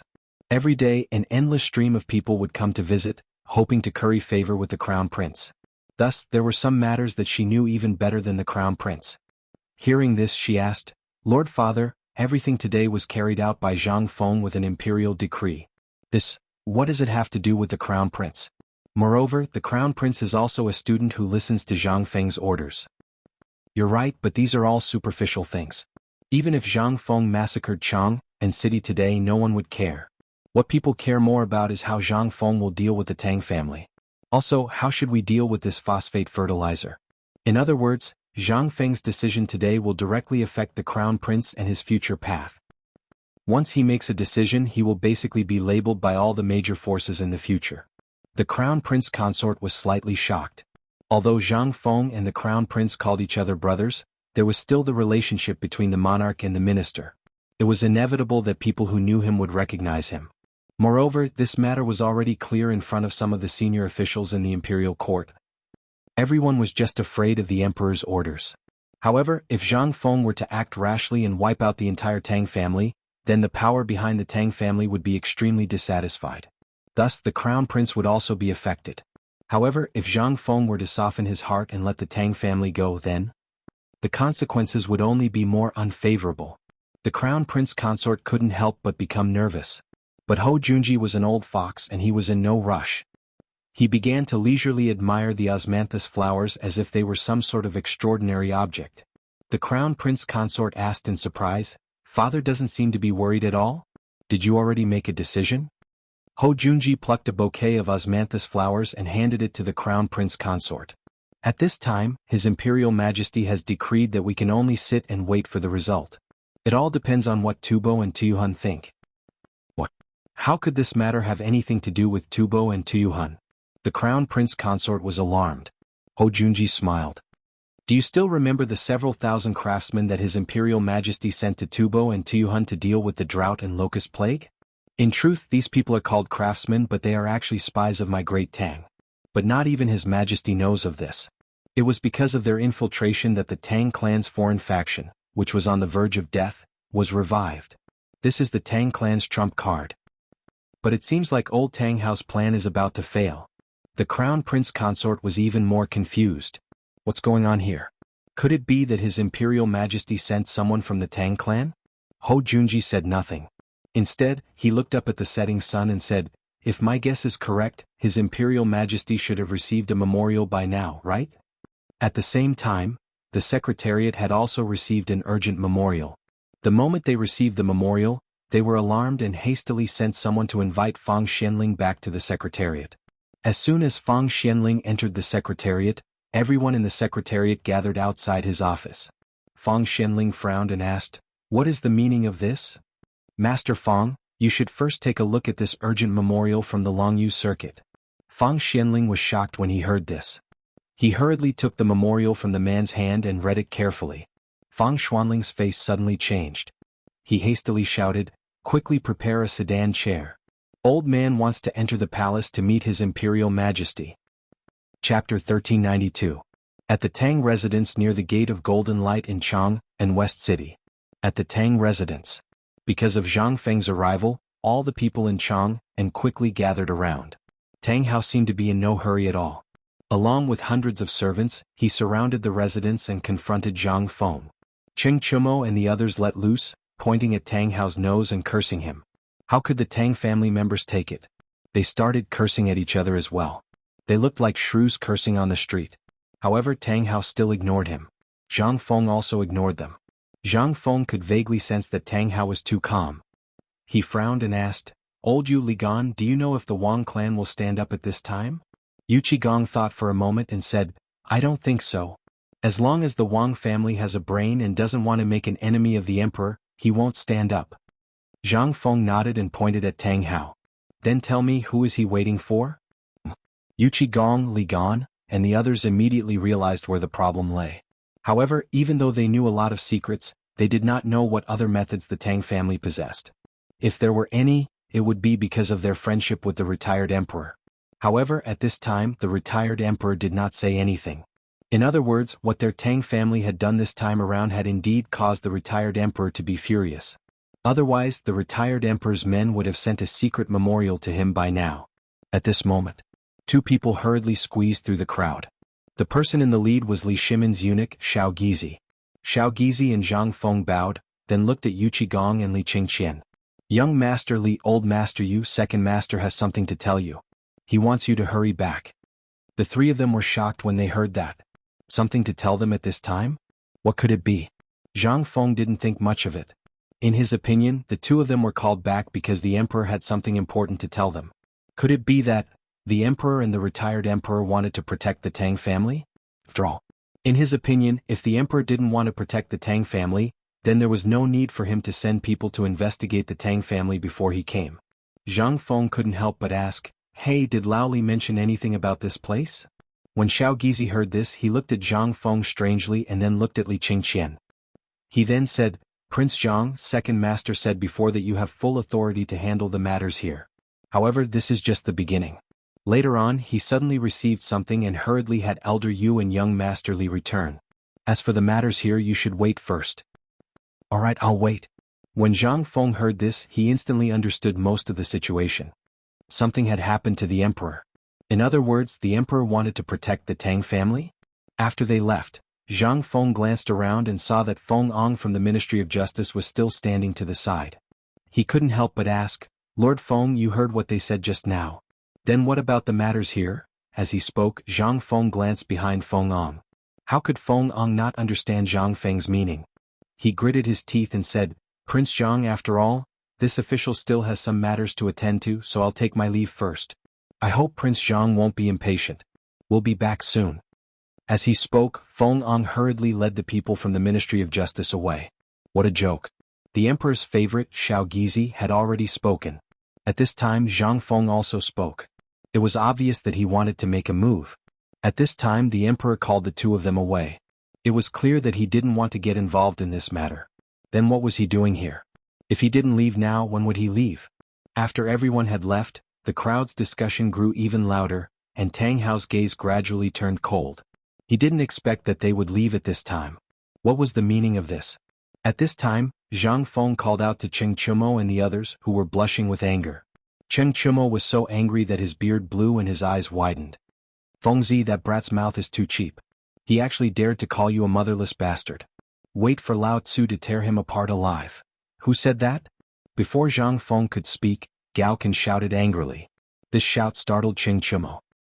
He looked at the red-eyed Gao Can with a trembling voice and swallowed with difficulty. He avoided Gao Can's gaze and pointed at a thin-lipped middle-aged man from the Tang family. It's him. If you have the guts, go find him.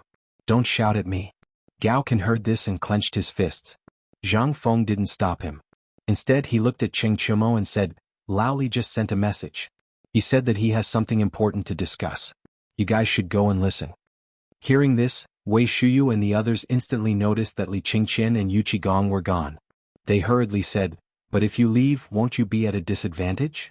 Zhang Feng pointed at Old Ma and the others behind him and said, Don't tell me you think that Old Ma and the others can't crush this group of ants? Go. Cheng Chumo and the others weren't willing to. However, Zhang Feng's face instantly turned cold and he shouted, Get lost. Hearing this, the few of them walked away, turning their heads back every few steps. After they left, Zhang Feng waved his hand and called Old Ma and the others over. He asked, Are Jia Daoren and the others here? Old Master, we've been here for a long time. At this moment, Zhang Feng finally noticed that Jia Daoren was holding a kitchen knife, and Zheng Tufu had been standing behind him for a long time. This gave Zhang Feng a big fright. No wonder he felt a chill down his spine. So that's what happened. Zhang Feng touched Tufu Zheng's bloody knife and said speechlessly, Don't point this thing at me. President Zhang, what do you mean by this? Do you really want to kill the entire Tang family in front of all the people of Chang'an? Chapter 1393. In an instant, all the onlookers were in an uproar. What did that mean? Did they slaughter the whole Tang family? And in front of all the people in Chang'an City? Could it be, in an instant?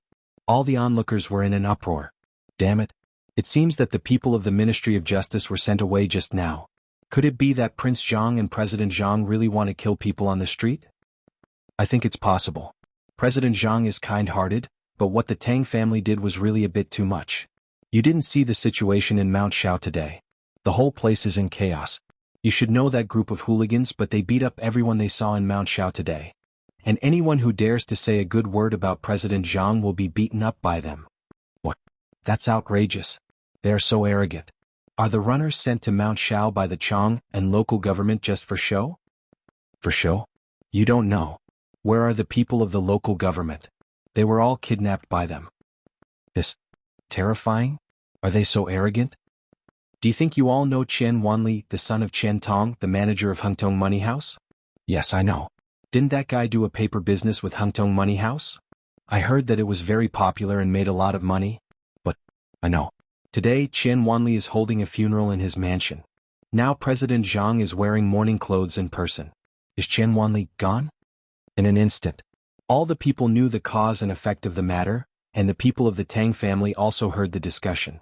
In an instant, some of the people of the Tang family panicked, and more of them wanted to leave. At this time, Tang Hao's face became a little gloomy. EFO raised his sleeve and said, Shut up, all of you. What does the death of Chen Tong's son have to do with old man? Didn't I transmigrate from Mount E some time ago and someone died of poisoning because he was tinkering with that phosphate fertilizer? Is this also because of me? This matter wasn't done by that brat of yours. Zhang Feng interrupted Tang Hao. Instantly, Tang Hao's expression changed drastically. Before he spoke, Zhang Feng did not speak. At such a crucial moment, Zhang Feng interrupted him. What was the meaning of this? Instantly, all the citizens began to discuss again.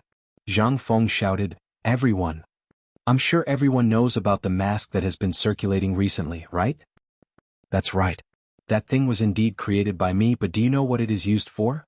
That thing is used to isolate poisonous things. Only when the poisonous things are broken down will the remaining things be non-poisonous and useful to the Zhuang family. Tang Hao laughed and said, What a glib tongue. What's poisonous is poisonous. How can this thing be decomposed? Brat, if you want to impose a crime, just say it. Why do you have to do this? Zhang Feng already knew that he would say this. He smiled coldly and said, I'm sure everyone knows about latrines?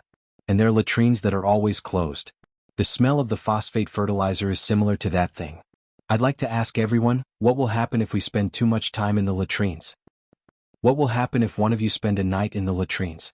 Will you feel dizzy and nauseous? Dare I ask if anyone here has poured night incense in the imperial palace? If there is, please tell us if this Zhang is right or wrong. In an instant, everyone was shocked. There really were a few people who had been involved in this matter who spoke of this matter. In an instant, Tang Hao's face gradually darkened. He looked at Zhang Feng and said, "Even if your phosphate fertilizer really doesn't poison people, how can you prove that the grain grown from your phosphate fertilizer isn't poisonous?" Zhang Feng waved his hand and said, "I'd like to ask if Patriarch Tang has ever used farm fertilizer on your crops? In other words, night incense fertilizer? If you have used it, is Patriarch Tang well? If you haven't used it, have you ever used the latrines? Has that place ever poisoned Patriarch Tang?" In an instant, everyone was in an uproar. After all, they were all farmers who dealt with the Zhuang family. How could they not know about this matter?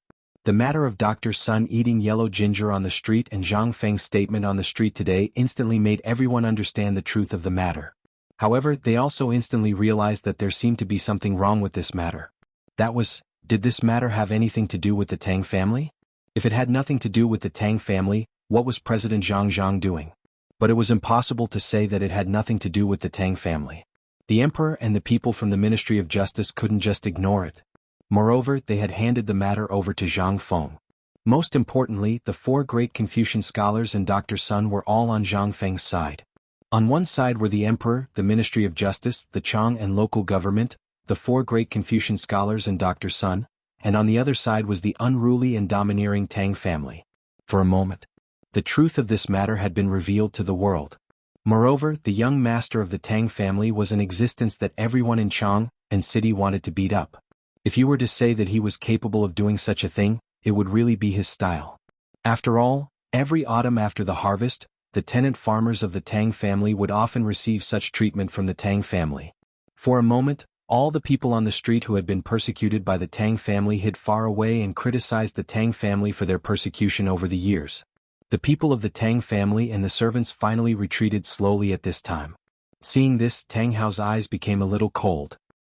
He looked at Zhang Feng and asked coldly, "Zhang Feng, do you really want to commit murder on the street?"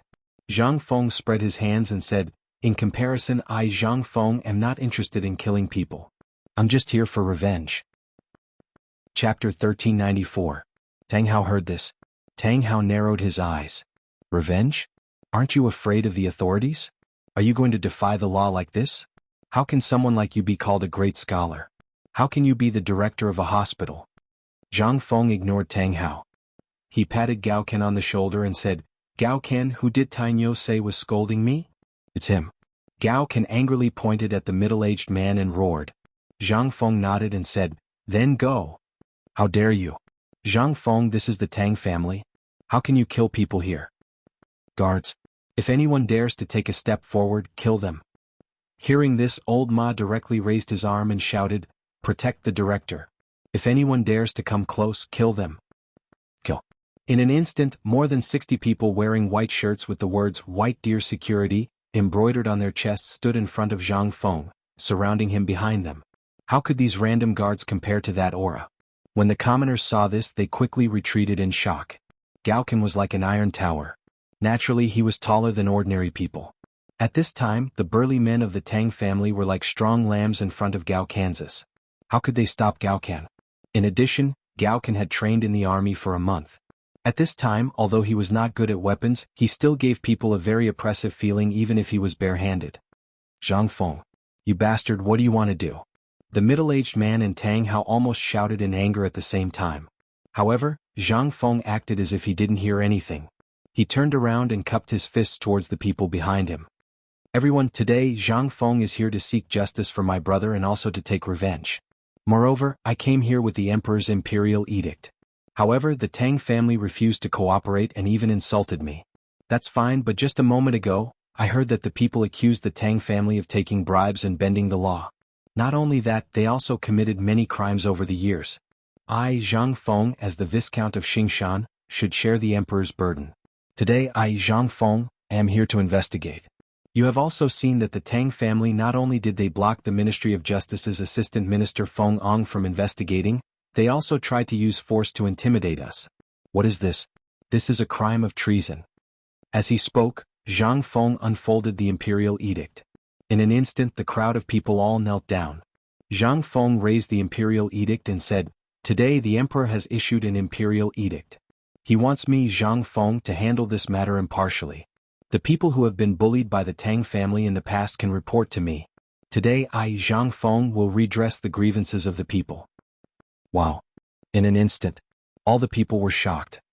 Although everyone witnessed it with their own eyes, the Tang family was said to be related to the imperial family. Therefore, up until now when people criticized them, they only dared to say it in the crowd. They did not dare to do it openly because they were afraid that the Tang family would seek revenge at this time. If that happened, people would really die. But now, at this moment, along with a shrill scream, the crowd was shocked. Everyone was shocked and turned to look at the place where the scream came from. They saw that the thin-mouthed middle-aged man of the Tang family who had insulted Zhang Feng before was now raised high by the man. His neck was bent to the side unnaturally. At this moment, the crowd could still hear the sound of bones breaking and the torso being stretched continuously. For a moment, a chill suddenly spread in the hearts of the Tang family and the people. Seeing this, Tang Hao instantly asked in a shrill voice, "Zhang Feng, the Tang family and you have no grievances in the past. Why do you have to kill all of us?" "Kill all of us?" Zhang Feng sneered and said, "Recently, if it weren't for Qian Wanli's name, the people who killed all of us were your people, right?" Tang Hao's face changed and he hurriedly said, "Old man said that today's matter has nothing to do with the Tang family. Why are you being so overbearing?" "I'm aggressive?" Zhang Feng pointed in the direction of the academy and said, "I, Zhang Feng, have never offended anyone and I don't want to offend anyone. On Shao Mountain, which is far away from trouble, I just want to set up an academy to educate people and live a peaceful life. But what did the Tang family do today? I, Zhang Feng, have never held back anything that I have made. I have used all of it on the people. I want to ask the Tang family, isn't the purpose of today's event the phosphate fertilizer? Isn't it because you know the method to double the output and want to take it for yourself? Don't be in a hurry to deny it because there are many people on Shao Mountain today and that little bastard of the Tang family has already told me the truth." "Humph? How can the crime of rape be without a pretext? Does the Tang family need to do this? This is just the result of your torture. You can say whatever you want now. Why do you need to explain to us? Don't be hypocritical, Zhang Feng. Tell me, how do you want to take revenge? Do you want to kill everyone in the Tang family before you're willing to stop? I, Tang Hao, also told you that this matter was indeed ordered by me. How can these lowly people deserve such things? Do they deserve it? To tell you the truth, it's not just this matter. In fact, the Tang family has been plotting against you for a long time. This time it's just a test. Do you think that only the Tang family is involved in this matter? Let me tell you. You think too simply. You can't afford to offend people who want your life." Chapter 1395. At the same time, in the imperial study, Li Shimin looked at the reports one by one, his face so gloomy that it was about to drip water. Tubo, Hari City's Tang Dynasty informants were exposed. Lesa City, the stronghold, was destroyed, all of the informants were killed. Qilin's spies were burned by a mysterious person. All of the important documents in the past few years disappeared. Many of our colleagues in Tuyuhungirmu, Domar, and other places have been annihilated, and it all happened in one night. Li Shimin heard this and angrily slammed the table, shouting, "When did this happen? Why did the news only come out today?" Seeing this, those small yellow doors were instantly scared half to death. They hurriedly said, "Your Majesty, this all happened 5 days ago, and it all happened overnight. Overnight, all the important secret memorials and other things in these places disappeared, and the remaining things were all burned down. Even the method was the same." Hearing this, Wei Zheng, Li Qingqian, and the others' hearts sank. In one night, the method was the same and all of the important and confidential documents disappeared. They had come prepared. Who could it be?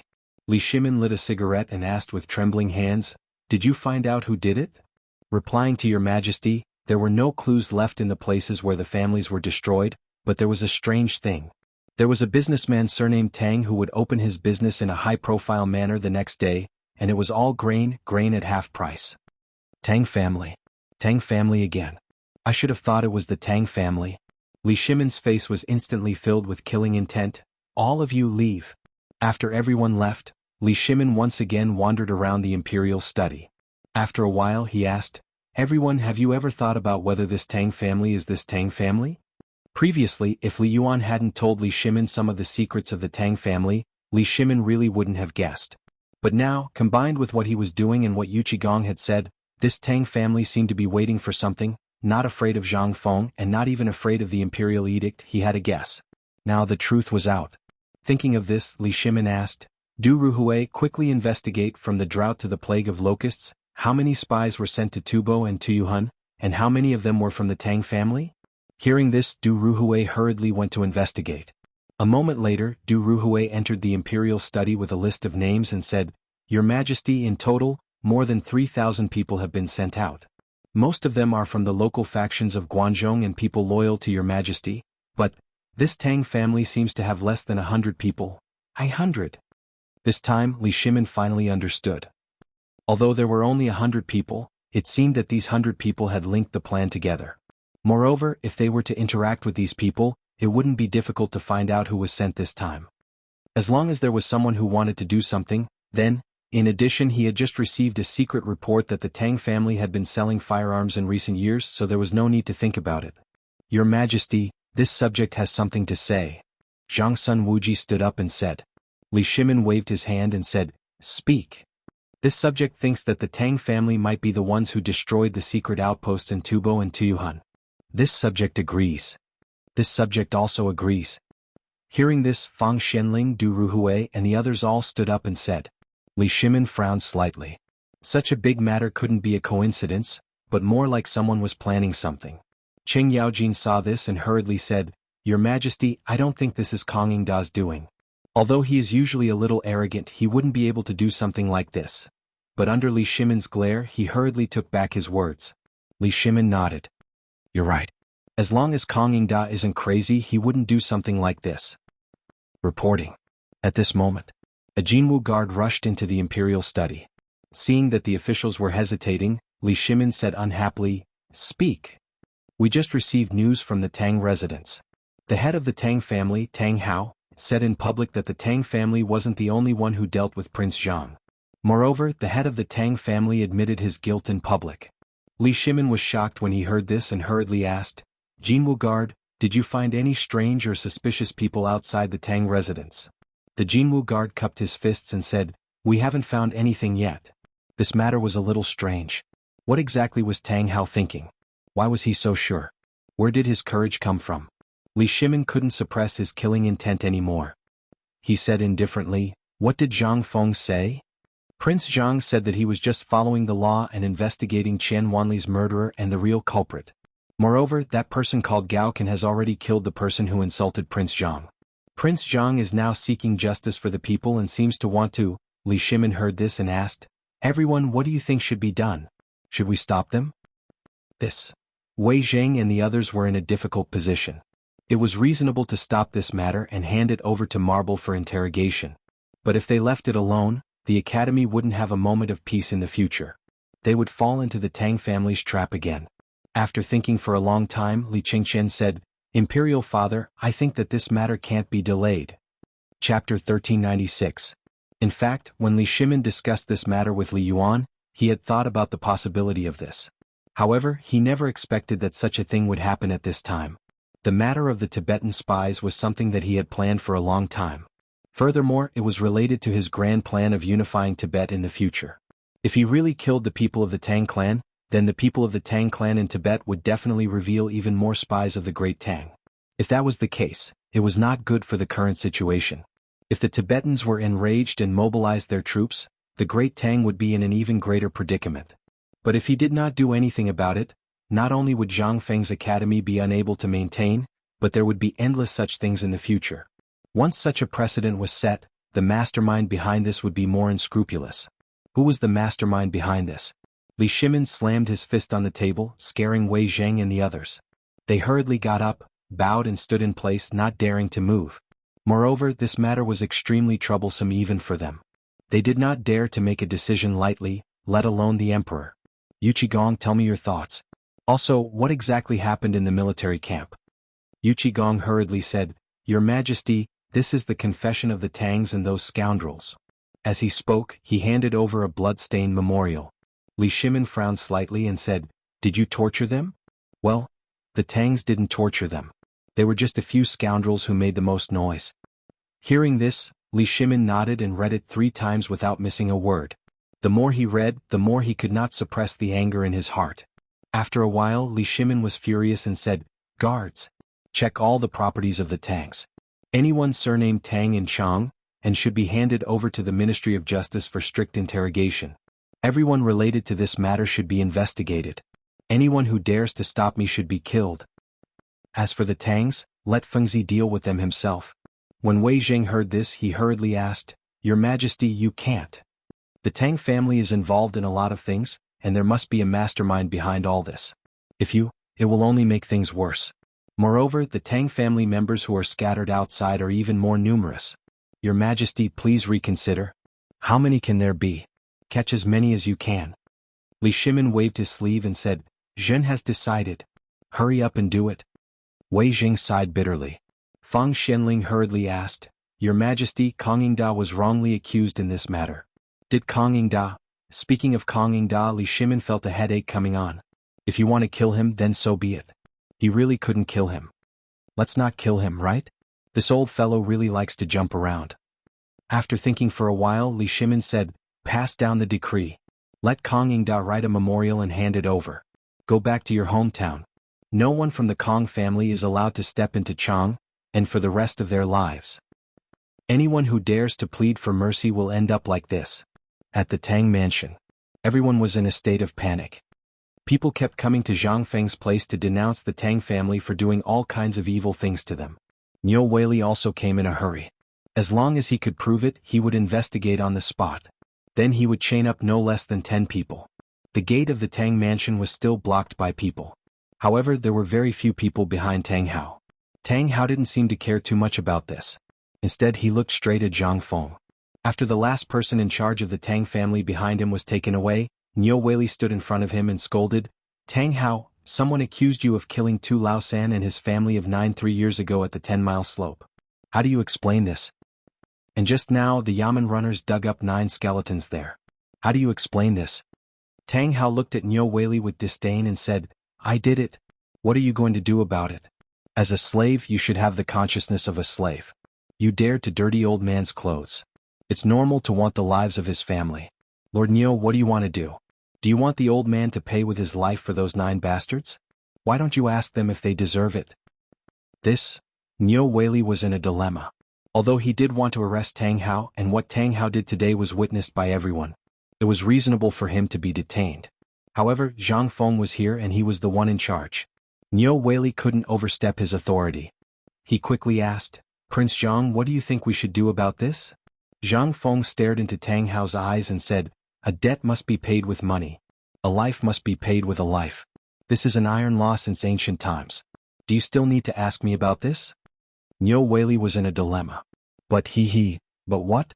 I was ordered to come here today to kill him. If you don't have the heart to do it, I'll do it. Hearing this, Niu Weili was sweating profusely. Seeing this, Zhang Feng glanced at Niu Weili and said, Old Ma, come on, kill him. Old Ma had wanted to do this for a long time. However, he didn't dare to act rashly without Zhang Feng's permission. At this time, seeing Zhang Feng shouting, many people shouted and wanted to kill Tang Hao with their own hands. Among them, Gao Can made the most noise. However, he was stopped by Zhang Feng. At this time, Tang Hao finally panicked. He hurriedly shouted, Zhang Feng, do you dare to kill me? Believe it or not, in another hour, the emperor will definitely withdraw the order. At this time Li Xiaogong, who still came late, said indifferently, You can't wait. Zhang Feng boy, the emperor said that everything is up to you. Chapter 1397. Hiss. When everyone heard this, they could not help but suck in a breath of cold air. No one expected that Li Xiaogong would give such an order. When the commoners heard this, most of them cheered wildly for the emperor. Tang Hao, on the other hand, was dumbfounded. He looked at Li Xiaogong and shouted, That's impossible. The emperor would never say that. Li Xiaogong, how dare you falsify the imperial edict? How should you be punished? I don't accept this. I want to see the emperor. Zhang Feng, you dare to kill me today. Do you know that I know that you will kill me today? But do you know that if you kill me today, many things about the Tujue and the Tuyuhun will be exposed to the world? Can you bear the responsibility if the world is in turmoil?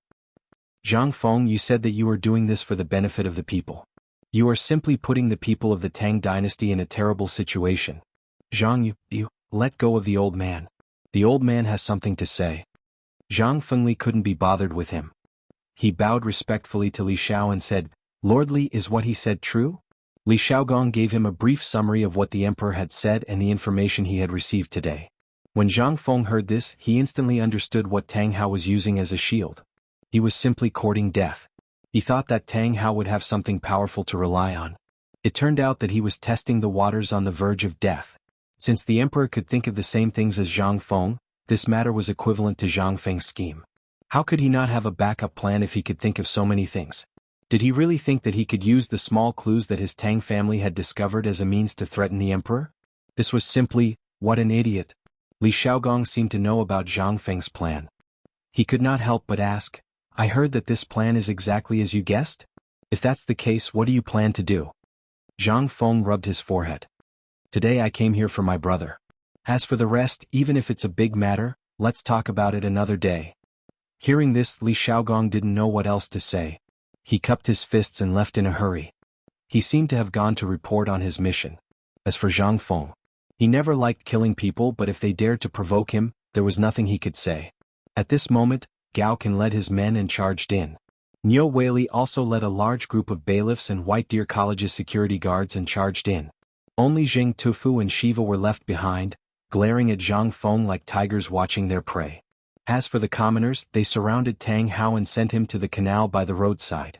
Before Old Ma could do anything, Tang Hao was already on the verge of death. Old Ma was also injured.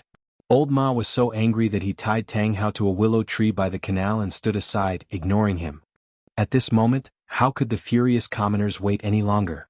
They all went forward, punching and kicking. As they beat, they cried and shouted. Some even went up to Tang Hao and bit him. In an instant, Tang Hao, who had fainted from the pain, woke up and screamed miserably, Zhang Feng, you son of a b*****. If you have the ability, give Lao Tzu a quick death. Please let my wife and children go. I'll tell you everything. Ah. Just as Zhang Feng was about to agree, Zhang Feng turned his head and saw an old woman ruthlessly piercing Tang Hao's eye socket with her walking stick. In an instant, Tang Hao struggled for a moment and stopped moving. Zhang Feng was depressed. He vented his anger. He hurriedly shouted, don't smash his head.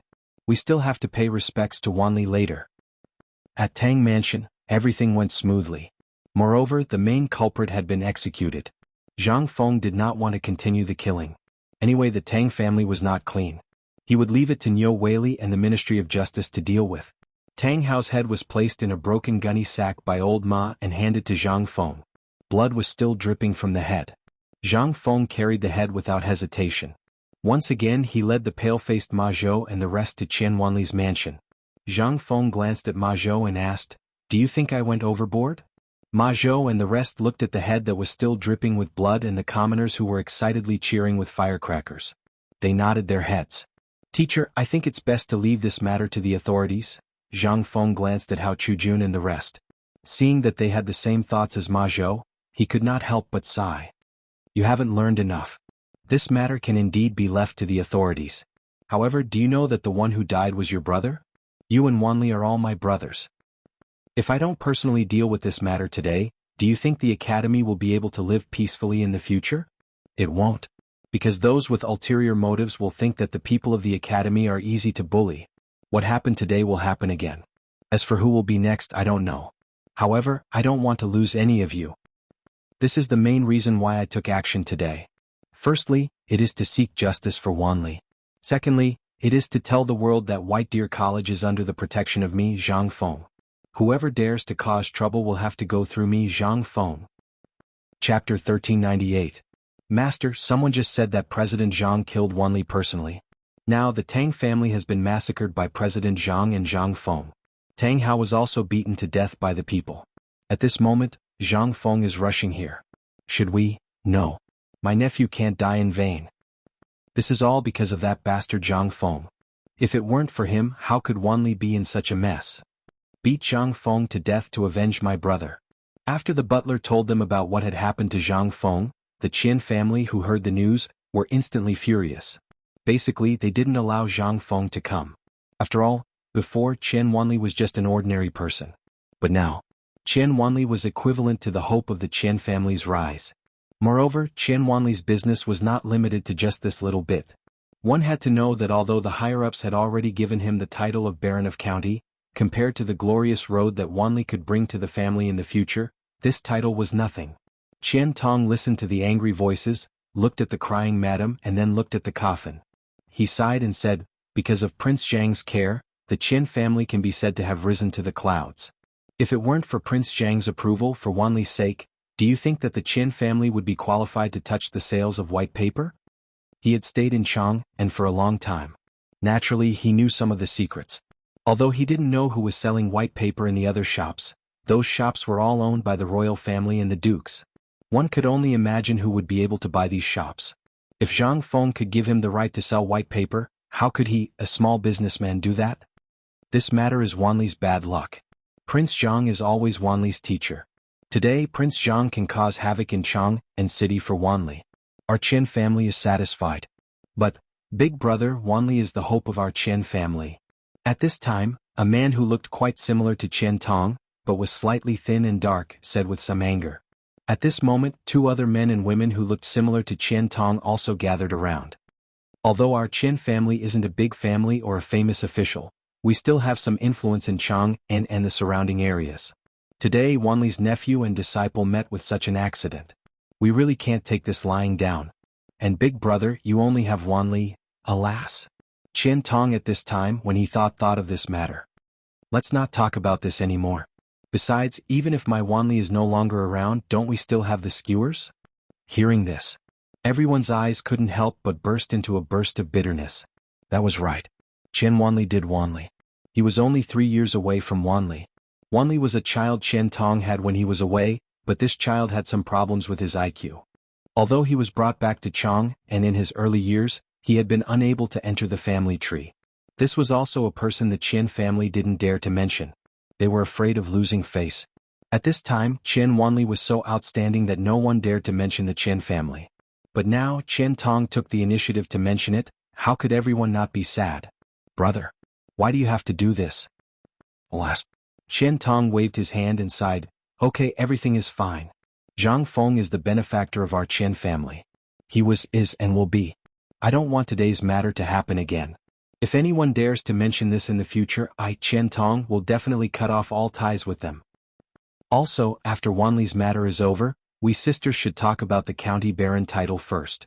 It is more appropriate to give it to our nephew. The county baron title. This was the main purpose of the Qian family today. Their purpose. It was for this. As for paying homage to Qian Wanli, that was just an excuse. They wanted to take the opportunity to fish for some benefits from Zhang Feng. After all, they were all businessmen, and they had already enjoyed the benefits of this white paper business. Wanli's death was bound to cut off this business. This was something they didn't dare to think about.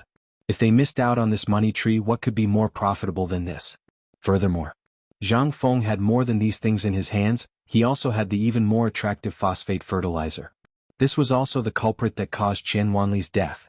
Once they got their hands on this thing, they would be rich. But even though they had good intentions, Qian Tong wasn't a fool.